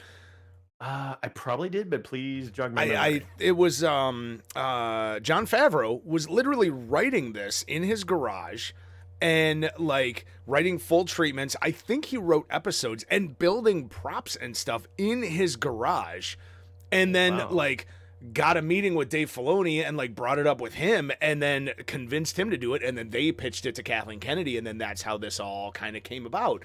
And so it's just when you say that you can tell that it's written by people that truly love the lore. Dave Filoni is Mhm. essentially the lore master for Star Wars now, because he did Clone Wars, Yes. he did Rebels, and Insurrection, I think, is the other cartoon I haven't watched yet, any of. But he's been responsible for all that, and that's the only canon we have now, other than a few books, a few comics, and the movies that we've gotten. So like, Right. I'm dying to Hmm. know if this game is going to include Thrawn or any of these other Ooh. things that they're trying to bring back in. And I'm wondering if we're gonna see Thrawn in Mandalorian at some point. I I don't know if we will or not, but I'm still dying for an animated Thrawn series, like the Heir to the Empire Didn't they series. didn't they have Thrawn in Rebels? Yep, Thrawn was in Rebels, so he's Yeah. been canonized. Yeah. Well, he was in Okay. Clone Wars too, I think. I think he may, or maybe it was. I can't remember which one of those they canonized him in, but he was definitely in one of the two. Um, but Should we explain Thrawn for those in the audience who might not know about yeah, all the probably. extended universe stuff? Yeah, so if you guys don't know Extended Universe, which now isn't canon at all anymore, there was a series of books that came out in 90 something, 91, Yeah, 92 maybe. It was called Heir to somewhere the around there. Empire, and Timothy Zahn wrote it. And in it, he introduced a character who was Grand Admiral Thrawn. And he was an alien who achieved that rank, even though he was in the very xenophobic empire, where aliens could not achieve rank, and yet he was, because that's how highly Palpatine viewed him. And so he was on super secret missions to the Outer Rim through the entire trilogy, and that's why we never see him. And then after the fall of the Empire, he comes back, and he is a master tactician and statistician. He's good with strategy, um, and a master at it. And so he comes back. He's got this giant plan. He actually clones Luke Skywalker and clones this ancient or this older Jedi. And then like it's an amazing story. It's a little eye rolly in moments, but it is an amazing story. Overall, and I love Thrawn. And actually, it's got my favorite character in Star Wars Sorry. since the original trilogy, and I've been waiting for this character to show up someplace, and I'm again hoping in the Mandalorian. But Talon Card, the crime boss that was Oh, on yes. the planet of the Vorniskors originally. I love Talon that Card. character. I I love remember Talon him. Card. I've always loved that Mhm. character, and I want him because he's so slimy and sleazy, but fucking cool as hell, and like this weird sense of honor, even though he's like this Yes. slimy character. Like I love him. So like I want him to I show like up him at some too. point. Yeah. I still like I'll always remember this one scene about Thrawn where like they're about to attack a planet, if I remember right. And like one of his lieutenants are going in to confer with him on something, and he has all this like artwork Mm-hmm.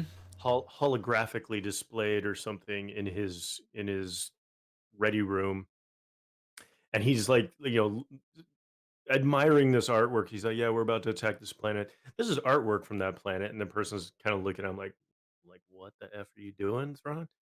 But and he starts explaining how, like, if you study their artwork, you can tell that they don't think in 3D space very well, Mm-hmm. and explain how like all his tactics for the upcoming battle. And you're just like, "Oh my god," like you're just so suddenly like, "Oh my gosh, this guy's a thinker." Yeah. And he gives us a little peek into his brain, and Yeah. just a cool little well written scene. Well, it really was, because the quote from that scene that he ends up dropping is like, if you can know a species' art, you can know the way they think, because it's just that's the way Yes. his brain works. And so I also vividly remember that scene. And one of my favorite scenes with Thrawn is in, I think it's the second book. They're tracking the Falcon and they're tracking Lando. And Lady Luck, which actually is in episode 8, which I love that Easter egg that they threw Lando's pleasure yacht into episode 8. But they meet up in space, and the Thrawn knows who is on each ship before it starts. And then they pulled a switcheroo, and it was like Leia, Chewie, I think 3PO and R2 were on one, and then Lando and whoever else was on the other. And so he's looking at it, and he goes by the time, and he was like, no, it can't be this person because of this reason. It can't be this person because of that. It couldn't be the droids because they wouldn't have enough time because of the It's space almost like a in the shell pod. game. No, It's it almost really like a was. shell game that he's playing in his head. Yep. It was just that scene. It's just I want him so badly to be realized because we need good villains, and that's something that I think the Mandalorian is going to deliver on. Because right now we're still like, wait, is Werner Herzog bad? I think so. Is Apollo Creed going to be at some point? I'm blanking on his name right now. Carl Weathers. Is he going to? Is there going to be some kind of betrayal there? Is he? Whatever. Like, I'm dying for it because honestly, since the original trilogy, Talon Karrde in books is my favorite character, but Cad Bane from the Clone Wars cartoon is a character we need to see more of. Cad Bane. And I can't remember if he survived the Clone Wars or not. I don't remember because it's been so long. Yo, what's up, Mo? How are you doing, Dark Lady Sith? No. We are not spoiling anything from Mandalorian. I have actually banned and blocked very specific words from chat, so it can't be spoiled. But we are just kind of talking about it in generalized terms. So yeah, Cad Bane, I can't remember if he survives the Clone Wars or not, but his character, I want to think he did. Just from what I've seen of his character, he just seems like a real resourceful, cockroachy character. Yeah. As much as you think, like, oh, okay, he couldn't have survived that. Nope, he survived it. Yep. He snuck out the back way somehow, Yeah, no, exactly. But that's something that Star Wars has truly been missing. Like, I like Kylo Ren. I really, really do. I like him. I like the story. I actually like what Rian Johnson did with the Luke, Kylo Dynamic. angle. Yeah, dynamic is the word I was looking for because I love the idea, and it's one of my life mottos, kind of like one of my life world views, is that there's not really one truth, right? There might be somewhere, but it's impossible for anybody to see it because our own truth is dictated by our perspective, which is dictated by our experience. And so how we experience something dictates how we perceive it, and how we perceive that thing dictates our truth about that thing. So like if you are standing at the bottom of a number 9 looking up, it's going to be a number 9. But if I'm standing at the top of a number 9 looking down, it's a number 6. And we're both right, but we aren't, right? Depending on who else is looking at it. What is the truth? Exactly. Of the matter. There's I can't remember, it's a proverb from somebody, or maybe it's just something I heard, but another way to tell that same thing. Tibetan. Yeah. Sounds very Tibetan Buddhist, where it's like, if something, they'll say things that were like, if somebody was envisioning the perfect world, they could never envision the perfect world. Otherwise, how could they call it the perfect world? They'll phrase it in that way, and like you might hear that and be like, "What the fuck?" Right. But it's it's one of those things where, like, as you think about it and how, like, what they mean by what they say, you're like, oh, there's a lot of truth there. And they're kind of saying, like, like when people are envisioning a utopia, they're like, oh, well, there could never really be a perfect world or a utopia, because otherwise, how could you call it a perfect world? Right. And they say things where, like, if something is true, like, everyone will see it as true. If not everyone sees something as being true, then it is your opinion, and it is not, like a fundamental truth because not everyone sees it that way. Right. That's kind of what I'm saying. Yeah. I mean, And oh, go ahead. I'm sorry. no, you go ahead. Oh, I'm done. yeah, I was just gonna say the other way that, because I did some studying into like Carl Jung and shadow work and shadow dancing and Ah, dream work and stuff like that, and okay. I remember coming upon this theory or this idea at that same time. So I'm not sure if that's where it's from, but essentially another way to look at that is if you take two people and you sit them at either end of an elephant, and they can only, they're sitting directly in front of or directly behind an elephant, and then you have them draw what they see and then show Mhm. them to a third party who does not see what they're drawing, there is no way that that third person is going to believe that these two people are looking at the same thing, right? And so you almost need Right. somebody in the middle to view it to explain, wait, no, you may be looking at this beautiful trunk and these huge ears and these majestic eyes and this majestic creature, but trust me, that ain't what the other guy is seeing because Right. that's where he's Right. at. And so yeah, it's just that's the whole thing, and the Luke Kylo thing in Episode 8 was very much like that because Kylo wakes up to see Luke wanting to strike him down, and he's projecting these fears that he has into Luke, so he flips out and does his thing, and then Luke, it's just a momentary moment of weakness, and then like I really like the subtlety in Episode 8 of that, which is why I can't hate it because there's moments of genius in the movie. They're I feel just like it could have been better, and it's one of the. I don't know. I have problems with 50. Skywalker, who, Star Wars uh, is life for me, man. or I There's should say so Luke many of those Skywalker, things. who, I just see him as, you could call him, one of the most optimistic or hopeful of guys in the galaxy. Seeing this kid and just being like, no, there's no hope for this kid. I have to kill this kid. And I wish they could have shown or explained more about that moment because I feel like the way we see it in episode 8, Hmm. yeah, it probably is colored by Kylo Ren and probably didn't really happen that way. But I want to know, like, well, what the F really happened there because Yeah. it really paints Luke in a bad light to me. And that's another way where I'm like, oh, he's my childhood hero. And you have soiled him, you have tainted him forever now. And see, I had the exact opposite reaction to it. I thought it made him more human. Because who hasn't? More human, okay, but Who, like, who I'm hasn't? like, oh, makes him more human by making him a child murderer. Well, okay, but I mean, who? if it, to me, it like puts him on the same level as like Darth Vader almost. Well, okay.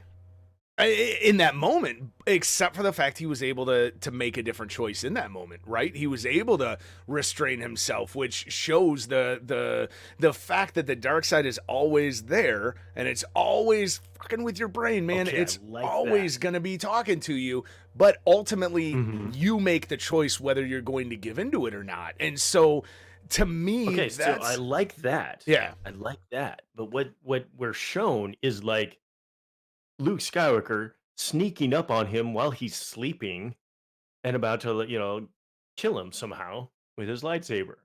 Yeah. And I'm just like,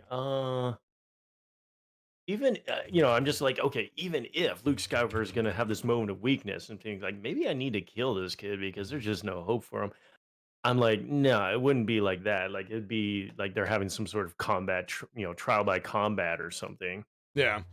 And And like he almost kills him there or something. I don't know. it's another one of those moments that like Luke has visions of the future, and I'm sure seeing. Oh yeah, Lady Sith. That's true.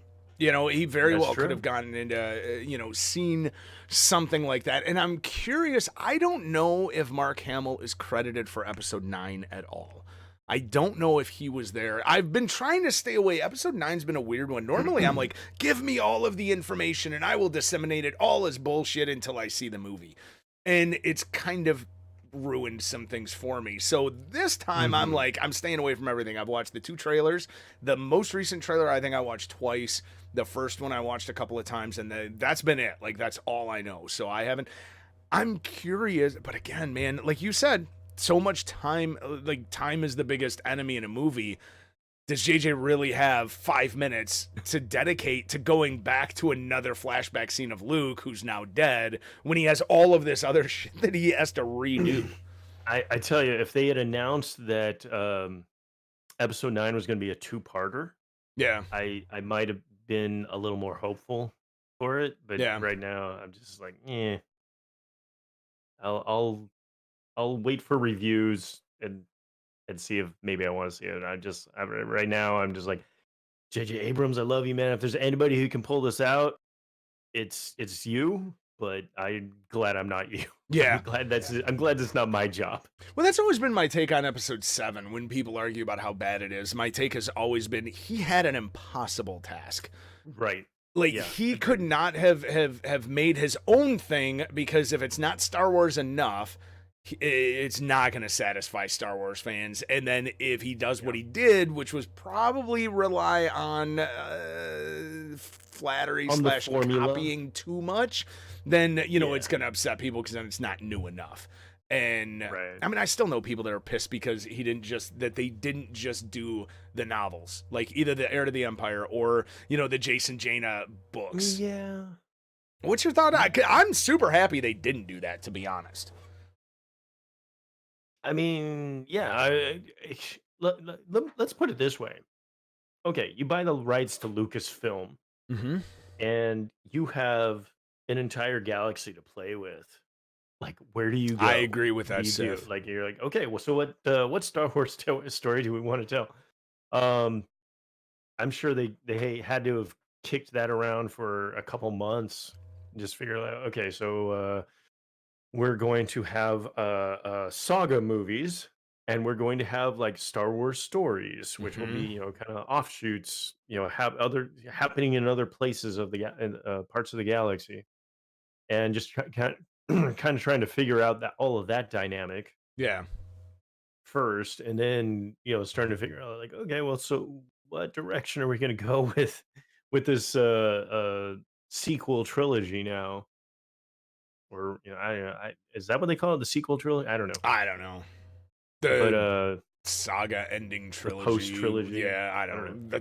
It's the final trilogy. whatever. Yeah, I have Yeah. no idea what they're actually like calling it. But like I'd read a lot of those. Yeah, it's just like whatever direction you go in, you're gonna realize like, well, we could go this way, but there's gonna be some, like it's just it's such a big community. It's just like not not to come full circle back to the division, but whatever game community, just pick any game community. Whenever they have to tweak or balance something in the game, it's gonna upset one of the sub communities within the community.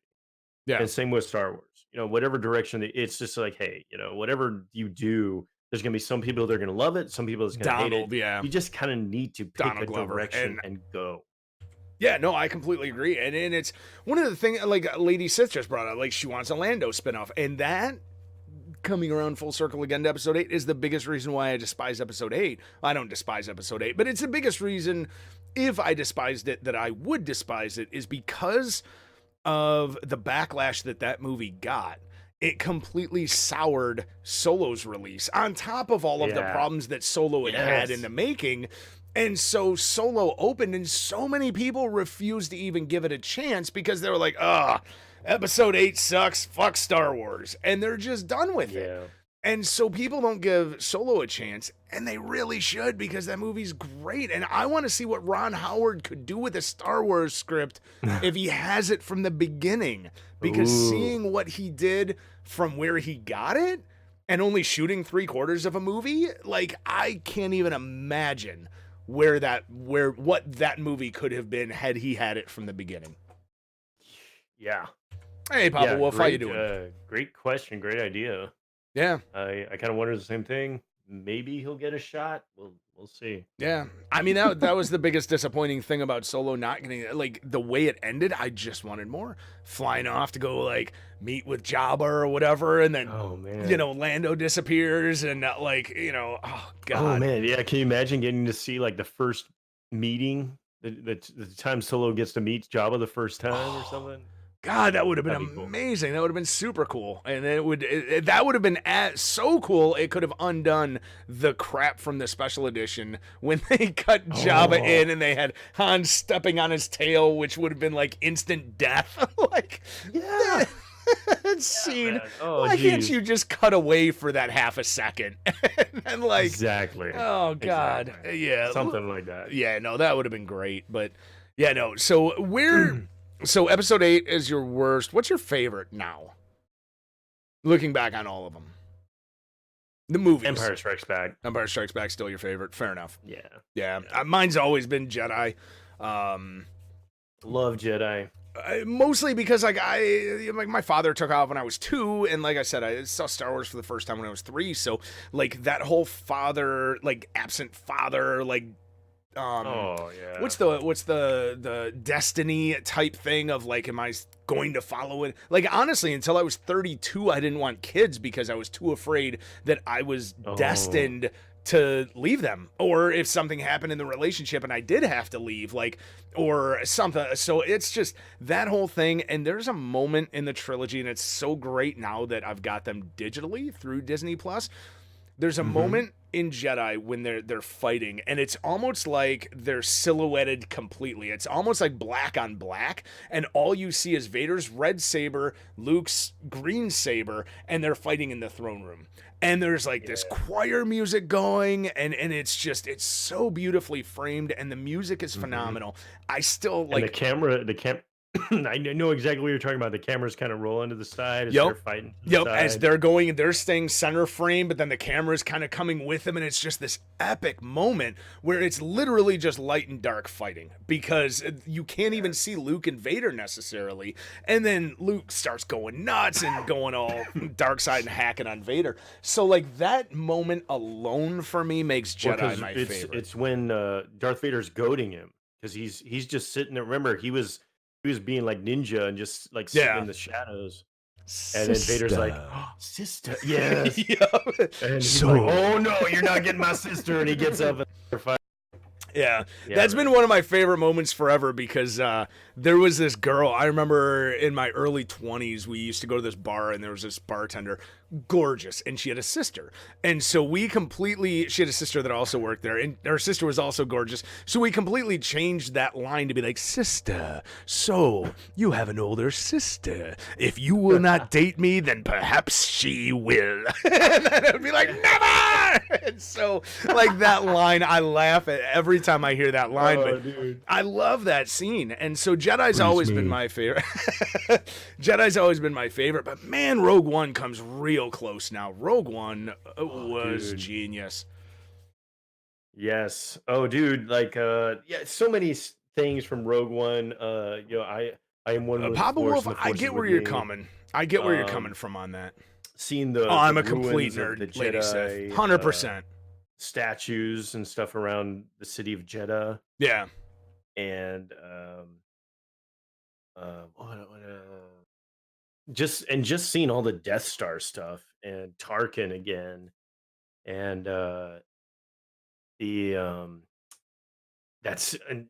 scene with Vader at the end was so quick, but man, that was worth the full price of the ticket right there. It really was. I mean, Oh my gosh. And again, I think part of the thing with Rogue One is the genius of it, because you've got Vader, and you've got this epic moment where you get to see Vader in armor being what you've always thought Vader could be, and we've never seen that before. Vader Unleashed. Yup. But then the other amazingly genius thing is that they actually used cutting room footage of Gold Leader, Red Leader, and used that to have them, and it wasn't until I saw that I was like, wait, was that was actual footage? Like, I thought it was CGI, and then like the second time I saw it, I was like, dude, there's no way that's CGI, because like we'd seen Tarkin and all that, and then they have Red 5 who gets killed, and then like if you watch Rogue One and immediately watch A New Hope, they blend in. So there's one error, and I pride myself on finding movie errors. There's one error that I can't stand, that it bothers me this much, but R2 and 3PO, when Bail Organa like sends off Leia on her mission or whatever, and so Leia's ship, her Corellian Corvette, is attached to the admiral's, or it's inside the admiral's Mon Calamari cruiser, right? Right. So when they find out what Rogue One was doing, they are already gone, right? So Leia is already gone before the Mon Mothma gives the order for everybody to go to the planet, which I can't think of the name of right now. Right? Yavin 4? No, not to no. They're on Yavin 4, but they're going to not Seraph, wherever the base was that Rogue One was going to steal the Death Star plans. Scarif. It was Scarif. Scarif. Okay, yeah, Scarif.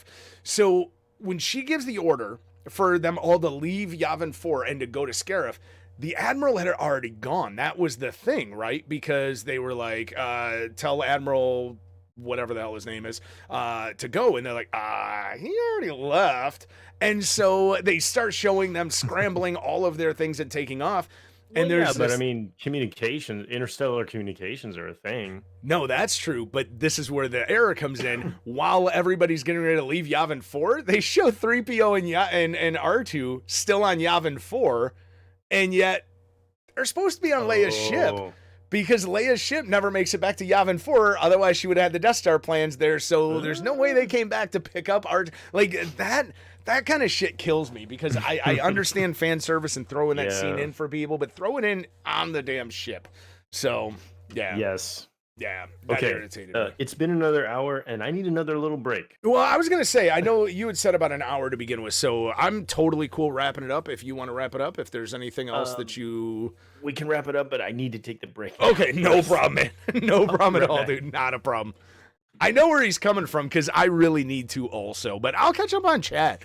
Again, anybody that's here, sorry I'm not reading chat as much as I normally do.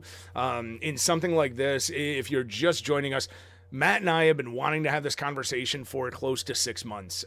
Back in March, Johnny Boom and I were doing a podcast show together called The Division Debrief that was mostly focused on the Division, but during March, we did a March Madness video game tournament, like the best video game of all time. And so we were talking about Star Wars, and Splintershield came in and started talking about episode 8. And at that time, he hated episode 8 and was completely spoiled on Star Wars, and we couldn't get that conversation. And so that's where all of this is coming from. So that's just kind of a reset.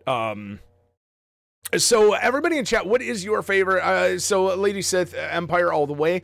What is it about Empire that, like, because honestly, to me, Jedi is a superior movie in just about every way, other than Ewoks.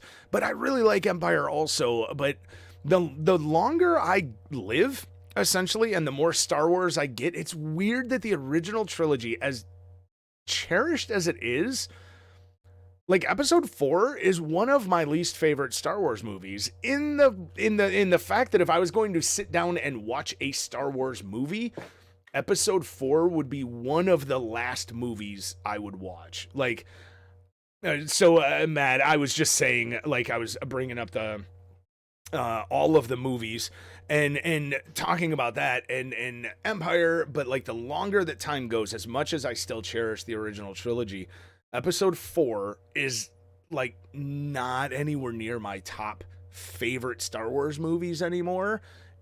Insofar as if I had to sit down and watch a Star Wars movie, it would probably be really, really low on my list. Like, it's just, and I don't know if it's because I've seen it so many times that it's just not fun for me anymore, or it's boring, or like the special effects we have now have not aged well in that movie, even with the redos that they've kind of done and some of the special effects that they added to it when they went back and they did the special edition.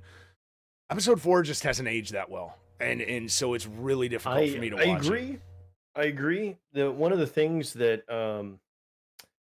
I think helped episode 4 was it bangs the drum quickly and constantly. Yeah. It's constantly it's moving very fast. Everything in that story moves very quickly in episode 4. But having said that, like, I feel like that's one of the best things about it. But there's a lot of writing and scenes and things in episode 4 that now watching it in retrospect, you're like, man, that could have been better. That could have been better. That could have been better. Well, it's weird. Have you, It's true. It hasn't aged as well as some of the others. well, it's weird because like Papa Wolf just brought up that the first time they enhanced the original trilogy, it was good because they just redid some special effects. But then the last time they added the scenes, not a big fan.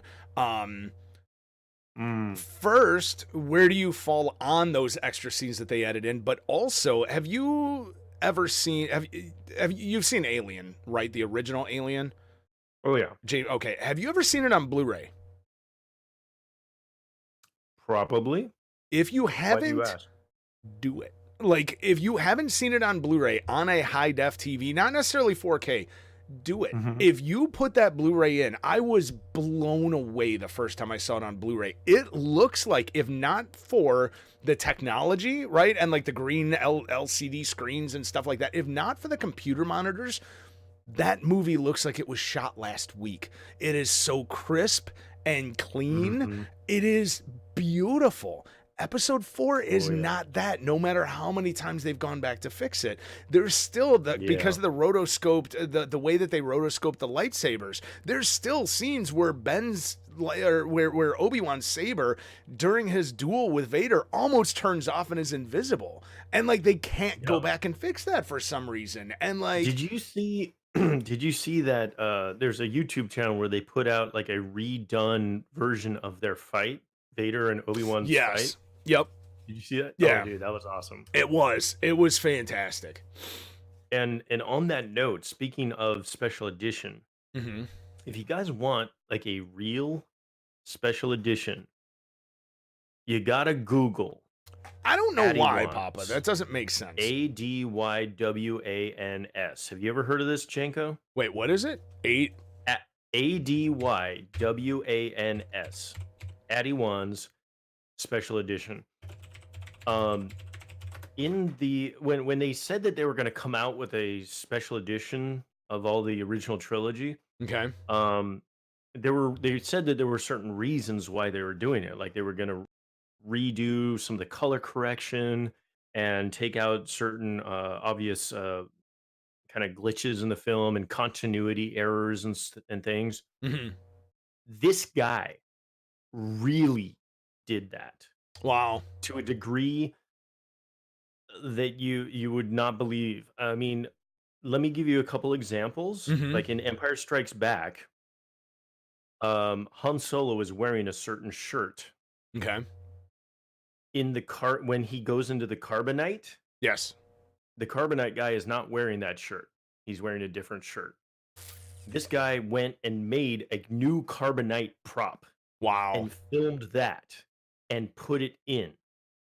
He color corrects, he take like all he I can't even, oh man, there's so many little details that he goes back and fixes. And the thing is he's done it all on his own time, on his own money. I think he crowdfunded some of it, but it's all kind of underground because obviously this is not sanctioned by Lucasfilms and everything. Yeah. But it is amazing what he has done. Wow. And if you got, I just highly encourage anybody watching this, if you have not heard of it or seen any of this, you got to at least go and read the list of the things that he fixes and enhances and stuff. He's fully done New Hope. He's fully done Empire Strikes Back. And last time I checked, he was still working on Return of the Jedi. Wow. Yeah, I'm scrolling through his the website right now, just kind of looking at some of the screens that are on there. And Hmm. it is pretty effing impressive, to be honest. It's very, very impressive. Yeah. Did you hear, by the way, that they changed the Han and Greedo scene again? And the only reason I bring this up is as I'm scrolling, it's on here. I did hear that. They literally changed it again. And like, I don't understand why they can't just go back with that original. Like, the biggest things that irritated me about the special edition new scenes that they added back in 97 or whatever it was it took away Vader's favorite line. Like, one of my favorite lines of Vader in the entire original trilogy is after Luke escapes, he's pissed and he's walking and he's just under his breath, he's like, "Bring my shuttle." And he's just, you can tell he is trying to restrain himself from killing everything around him. And he's just, bring my shuttle. And like, it is the most, kind of like Kylo Ren didn't on the bridge of the Star Destroyer. Oh my God, yes. And honestly, it's my biggest problem with Rogue One is I feel like I'm going to catch some shit for saying this, but I kind of wish they would have recast and not brought back James Earl Jones for Vader's voice in Rogue One. What do you wish they'd done instead? Use the guy that does Vader on Rebels. Oh, okay. Because if you do watch Rogue One and then Episode 4 back to back, Episode 4... Vader's voice is powerful, right? It's James Earl Jones from the 70s. It's powerful, it's strong, it's booming. You hear him in Rogue One, it's like cracked. There's a tonality to his voice because he's, 40 years older now or 30 years older now. Yeah. He just doesn't have that same voice anymore. And it's the same reason I got pissed.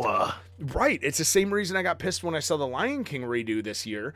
Is that they brought him back from I always call him Mustafa. They brought him back from Mufasa, but did not bring Jeremy Irons back for Scar. And I think Jeremy Irons for Scar needed to come back because he still has that gravitas in his voice. Oh, yeah. And James Earl Jones doesn't. And Vader on Rebels is really, really good. And so, like when you get there's this big fan theory that like the reason why we see Vader acting the way he is at the end of Rogue One and we don't see that Vader again in the original trilogy is because he's fresh out of his resting cage and his recuperation tank.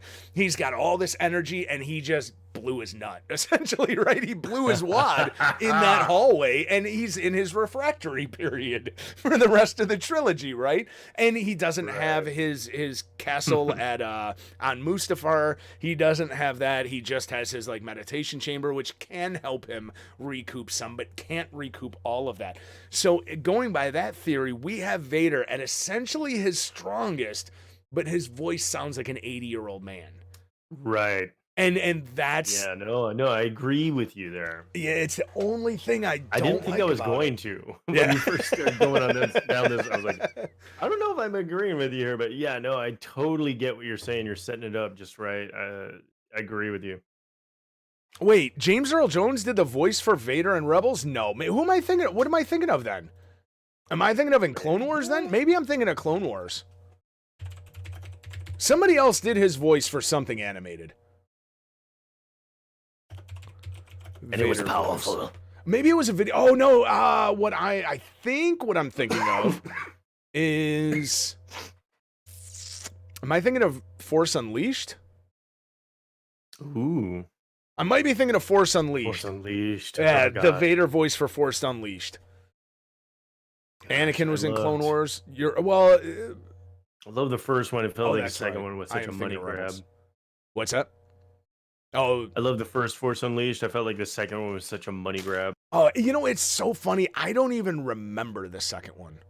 Like, I remember playing it, and I remember being super, super disappointed with it, but I don't remember the story other than playing through it and going like, wait, what? Like, it was like it was halfway there, but somewhere along the line they pulled the plug on the money or something, and it just got rushed out or something. Yeah, I'm not sure. I think they just wanted to get it out, and that's so much better. And that's been my fear for Jedi Fallen Order, because EA canceled all their Star Wars games, and then there was supposed to be this first or like single player RPG, and then they canceled that earlier this year, I feel. And then it seems like Fallen Order kind of came out of nowhere, and they're like, oh, nope, this game's still coming out. And we're like, wait, what? And then it was like, I kind of just thought it was going to be mailed in. And a lot of the articles I'm reading have said that it's pretty damn substantive. It's got a lot of substance. I said it right. Or substantive. You can put the accent on different syllables. I can put the emphasis on a different syllable. There you go. Anakin was in Clone Wars. I like what I'm seeing. They've said no microtransactions, and no multiplayer. And so, yeah, it looks like they're resisting the common, distributor urge to monetize everything and try and keep it in public, top of mind public awareness as long as possible. Yeah. They're just trying to let it stand on its own. And I hope it does well. I think I might buy it tonight. Yeah. I'm gonna look around at some more stuff, and because yeah, I think I think I'm gonna want to play this. Yeah, I've got it pre-ordered, and like I have to be up for work for 7 a.m. tomorrow, right? I have to be at work at 7, which means I have to be up at 5. So that's like streaming during the Yeah. week. I have to end at 10 because if I don't get to bed till midnight. And I've got this weird thing that if I get 5 hours of sleep, I'm good. If I get Okay. 4, I'm a disaster the entire next day. Like that one extra hour of sleep does so much for me. It's so hard looking at my PS4 dashboard right now and seeing less than 3 hours. Like I can Like, play it in less oh, than 3 hours. I want it. I want it so bad. And then it's like if I don't play it in 3 hours, I can't play it for 16 because then it's like 3 hours and then another 7 until I go to work and then another 8 until I get ah, home. And it's like, oh my God, do I stay up and kill myself or not? Because like I really do want to play it on stream too. I've got my cutscene ball gag is ready to go because it is a role playing game, and I have this terrible habit as a streamer of talking through cutscenes because through action, right? You're playing, you got to focus and whatever. So I miss chat. So as soon as a cutscene starts, that's when I look at the screen, or that's when I look at chat, and then I'm like, oh yeah, man, the reason Vader sounded different was James Earl Jones has throat cancer. Oh, maybe that's what it was. Okay, cool. oh, dude. Hate that Meanwhile, gag. the cutscene's going. So I made a joke one day that I needed a ball gag, and so Imp, I love it. I think it was for my birthday. Imp bought me the ball gag, so I've got my cutscene ball gag ready to go. But man, I am so looking forward to that game. And Mandalorian isn't. Hey, Jack, you said Mandalorian comes in 3 hours. Is it confirmed that it's launching at midnight? Because episode 1 didn't go live until 6 a.m. So was there anything else that you wanted to hit on, touch on, anything that we missed? Let me think. So you said you're not going to see episode 9 until reviews come out, right? Well, let me put there until like certain people that I know and trust, probably you included, Okay. kind of voice their opinions. I'm not planning on seeing it. Like I've seen the trailers. I just have zero hype about it. I'm just like, yeah, no, I'm not gonna see you guys. Yeah. See, But if other people see it and say that it's good, then maybe I'll see it. at But Lady Sith, yeah, I'm with you. I've the day tickets went on sale. I bought them for I think 9 p.m. 3D that night, and then I've got I think 9 a.m.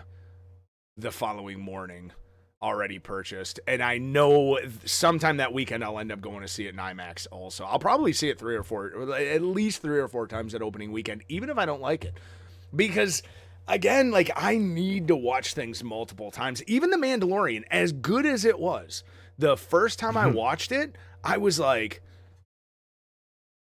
fidgety, and so I felt like like I felt the pacing really slow, and I wait, didn't. was fidget? Okay, so when you say fidgety, you mean like there wasn't? It was too slow paced. Yeah, it was too slow paced. I wanted it to go, so I was just kind of like, come on, let's put the foot on the gas, let's go. And I didn't realize till the second time I watched it that was all my own hype and excitement, just trying to get somewhere instead of just enjoying it. And once I'd already seen it, Okay. and I could sit back, watch it again. I knew where it was going. The pacing felt perfect. And going back to that whole Division 2, like, episode 1 thing, it's all that excitement and hype bug that just completely ruins things for people anymore, I think. I mean, hype is a two-edged sword.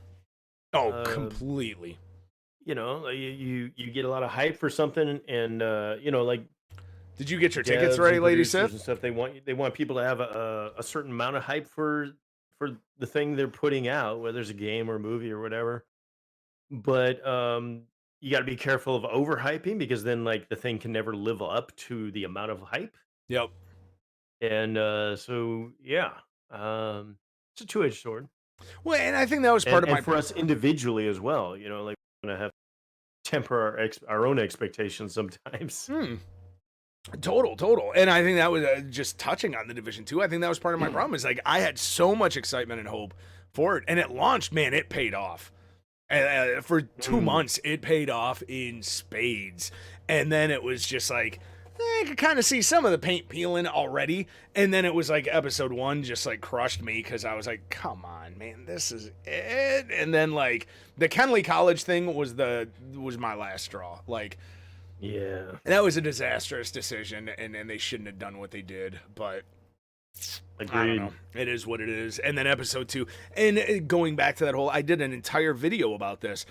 They need, in my opinion, and if you have any kind of sway with the devs, like they need to announce one way or the other. And I know Amper came out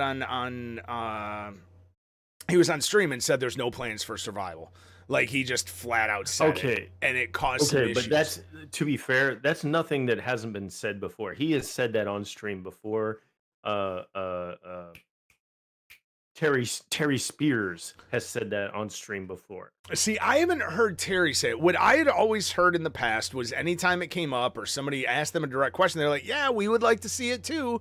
But there's no plans yet. Like it always left this Okay, back door. I mean, he said he didn't say yet this latest time. Yeah. But, I mean, it was basically the same way he's always said it. Okay. So I interpret it to just be like, there's no plan. Hey, Sir you know, Beanbag, like, how you doing? he doesn't know of anything, any plans or anything right now. Yeah.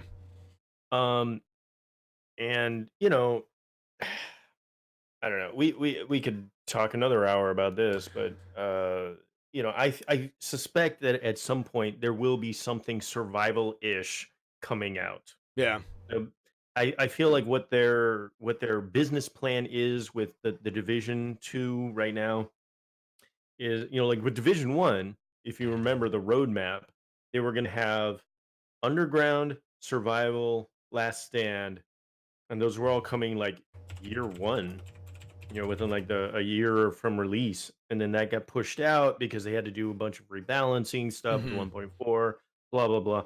I feel like this time what their plan is in each year or season or whatever they're going to call it, you know, they'll have additional story missions, maybe another expedition level, a raid, and a raid or two, Yeah. and a story mode. And I think that's, you know, because we're getting that story mode with Keener for episode 3. Yeah.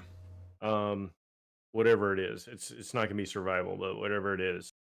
Uh, and I think that's gonna be kind of their plan moving forward the next couple of years, unless they see something with how episode 1 or year 1 unfolded, and they're like, you know, maybe change this.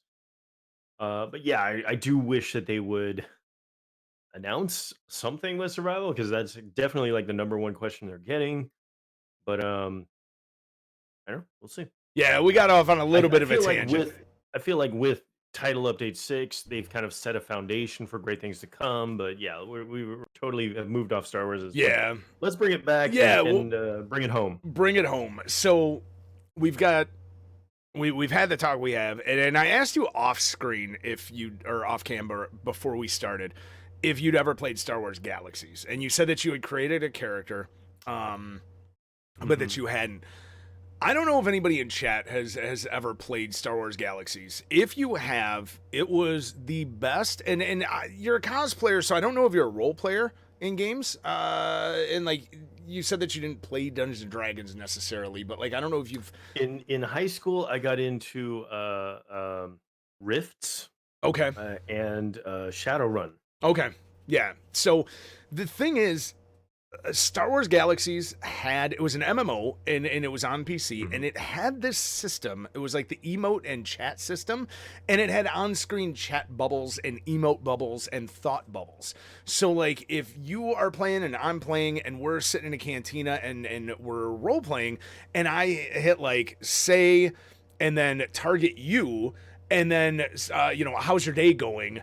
Hit enter, and then I can hit emote, glances around the room to stay alert of any blah blah blah whatever. It would show up on screen. There would be an actual chat bubble like a comic book that says to Splintershield, how are you doing? And then it would say above my head, I am Janko, scans the room, making sure that blah blah blah. So like it was so perfectly built for role play because you could do all of that at any time anywhere.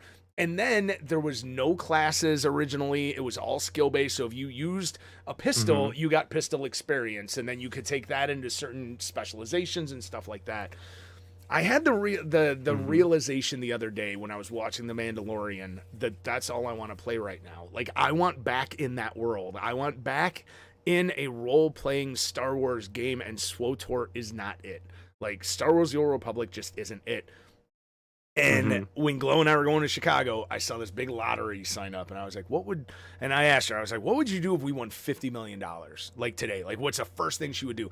And the other number up there was like 250 or something. I was like, man, what would I do with 500 million? And it literally hit me yesterday. I would call EA, and I'd be like, I will give you right now $200 million. Make Star Wars Galaxies 2. Like let me be some kind of creative lead on it, because I honestly... I think it missed when it was out because it was, oh man, the learning curve was so difficult for that game.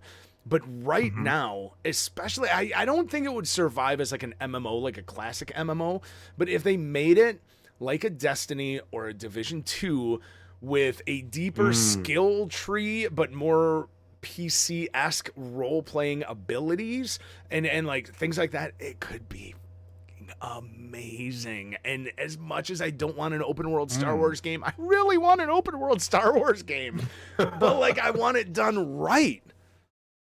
Well, I love that system you're talking about with the chat and the emotes, because I'm like, man, it just sounds like a great way to create a lot of epic moments with whoever you're interacting with. Even if it's just, like maybe you want to like hardcore role play it and like, oh, dude, like be in character. Like, I'm a freaking 100%. Greedo, what are the Greedo aliens called? Rodians, yes.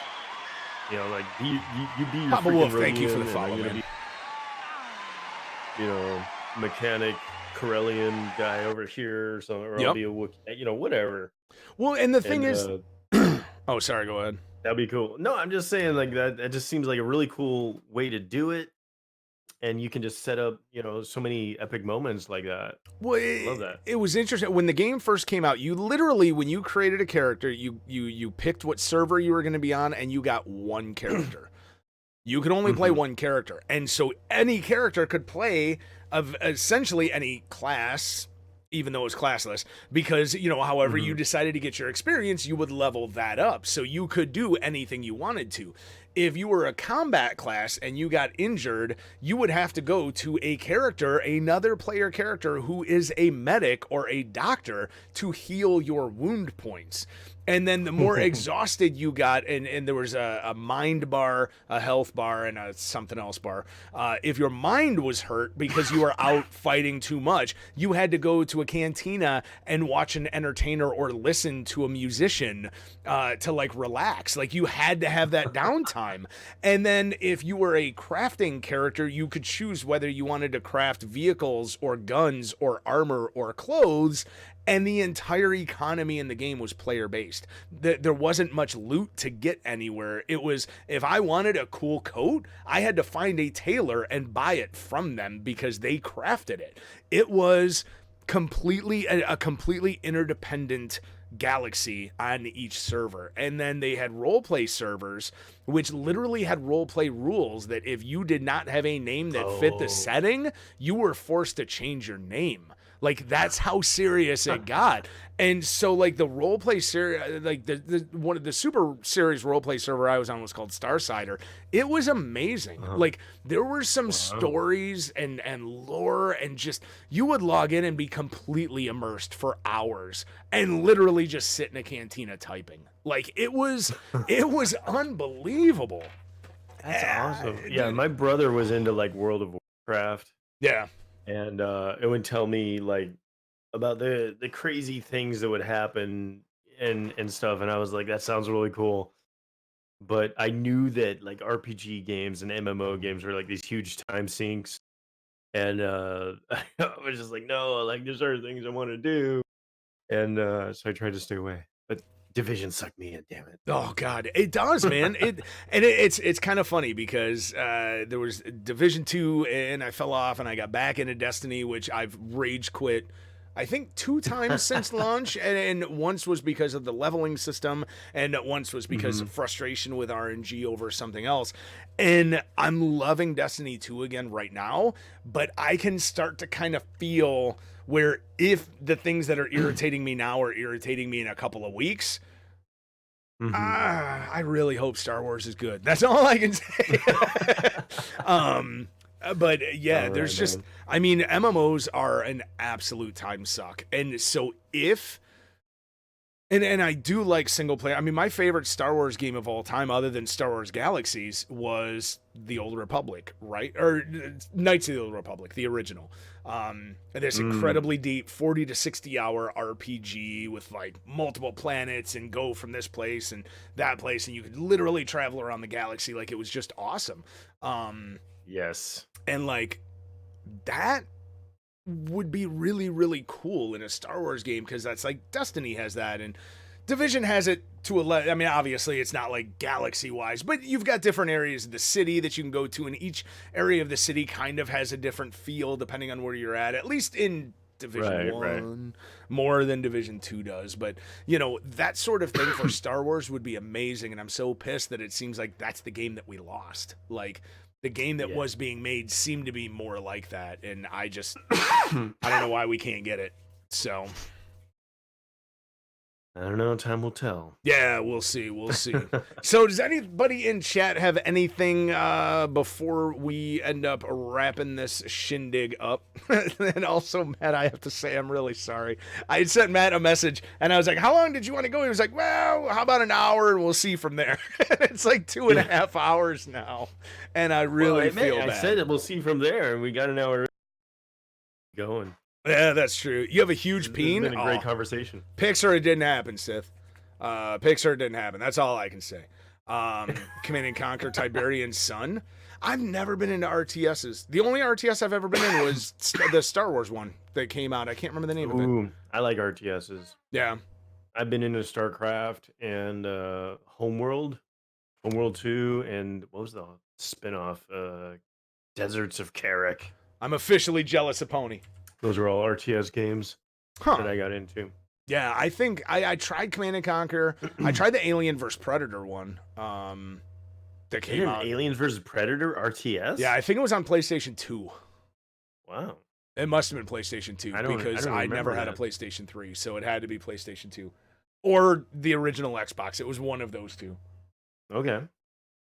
So yeah, and it was pretty terrible. And then the Star Wars, there was a Star Wars one that you could play as the Rebels, you could play as the Empire, or as like the... I remember that one. I especially remember it because I ripped all the sound effects from it. That's awesome. There were some cool quotes in that. Yes, there were. Yeah, there really was. I got into like making fan films with friends. Like we would do the like little, you could do special effects on your own computer. Oh wow! Doing things with lightsabers and such, and so we would rip sound effects and play around with lightsabers and put in the sound effects and stuff. It'd be just great. That's awesome.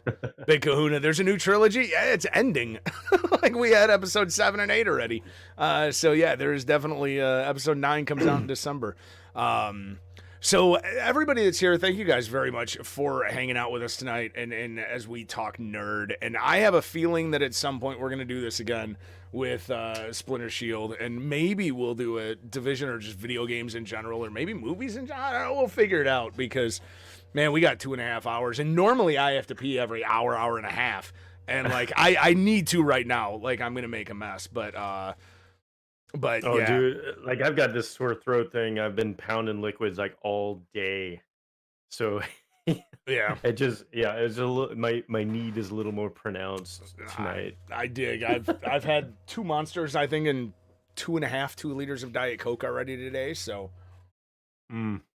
Yeah, it's crazy. So again, joining me today was the Hunter himself, Splintershield. If you guys haven't checked him out, his names are underneath his cam, twitch.tv/Splintershield, and then on Twitter he is at Splintershield minus the first E, because some other asshole has it. So no, I don't know if he's an asshole or not, but he is an extremely prolific, world-renowned cosplayer for the Division 2. He is the Hunter himself. So please go follow him in all the places. Check him out. There's a link in chat right now. Hang out with him. If you still play Division 1 at all, he still does monthly Survival Saturdays. What else do you have coming up going on? Anything special? I know that you did a charity stream recently for autism. What else? Tell everybody what else you got going on anytime soon. To be honest, we might be doing a Ghost Recon Breakpoint multiplayer kind of tournament. Oh, but there's some more research that needs to be done first. Oh, okay. That's something I'm looking into. That's about it. Rock on. So if that sounds I'm cool, really excited about Cyberpunk. Oh god, 2077 coming out. Yeah, I need a new graphics card before that comes out because I want it on PC. I want it on PC. A role-playing game like that, and I know it's single player, so I could deal with playing it on console. But role-playing games for some reason, man, I love my Naga mouse and my so many keys, so many activities I can do, or so many actions I can do with just my thumbs. I love it so. Breakpoint would be cool. Nice. Another 2-hour discussion. Dude, Breakpoint would not be a 2-hour discussion for me. Breakpoint would be yeah, I was excited about it, then I wasn't. Yeah. And that's about it. That's it. Yep. E3, I was super pumped about it, and every little bit that I saw or got to play from E3 until launch of the game just kept taking rungs off that ladder until I realized I'm still just on the floor and I had no motivation to play it. So, yeah. But anyway, everybody that's hanging out here, thank you guys very much for being here tonight live. If you guys did like this, please again go follow Splintershield. If you haven't hit follow yet, here you can. I'm gonna do stuff like this every Monday. I'm doing This Week in Geek every Monday here on my channel, where we're just gonna cover video games, movies, big news for the previous week here in chat on Mondays for a couple hours every Monday. Sometimes we'll have guests, sometimes we won't. So we'll see what goes on with that.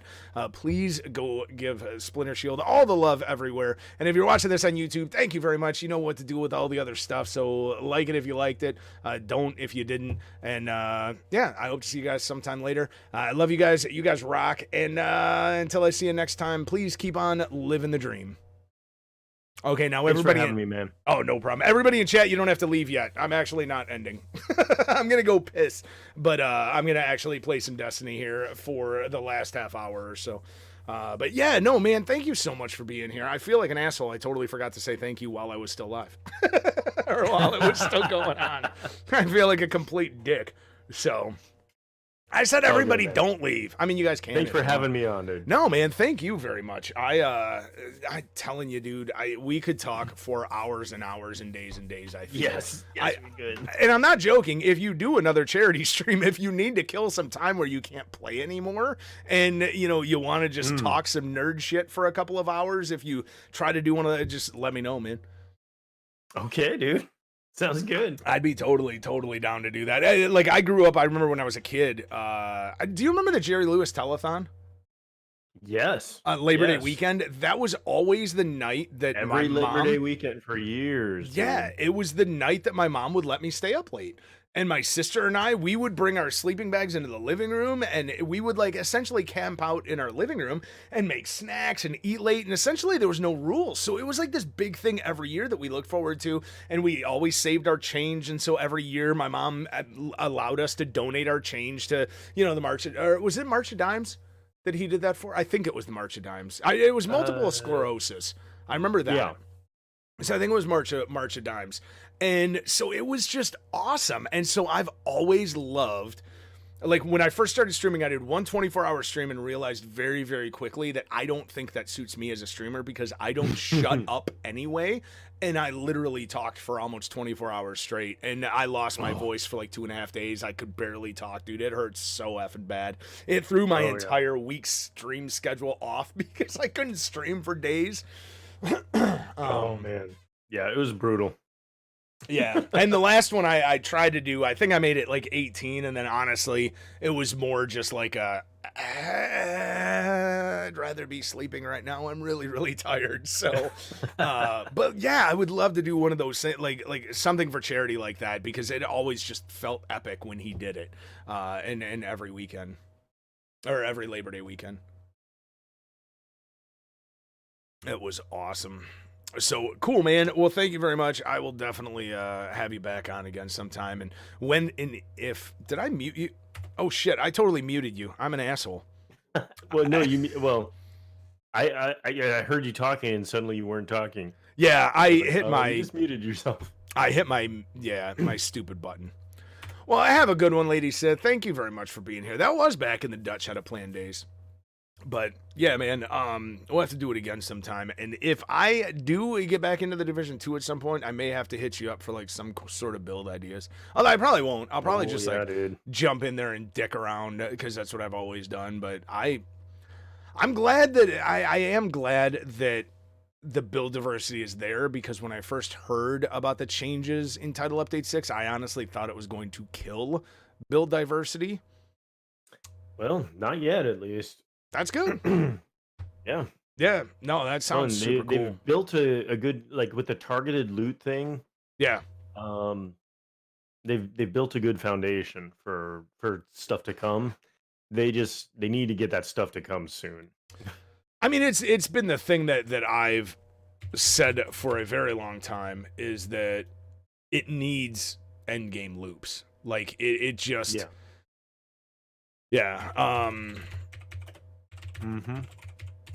It needs stuff to do and reasons to do it, and like it needs replayable stuff. Yeah. Well, and besides Dark Zone. Well, and even the Dark Zone isn't even. Let's not start down those. Fair enough. Next time. Next time.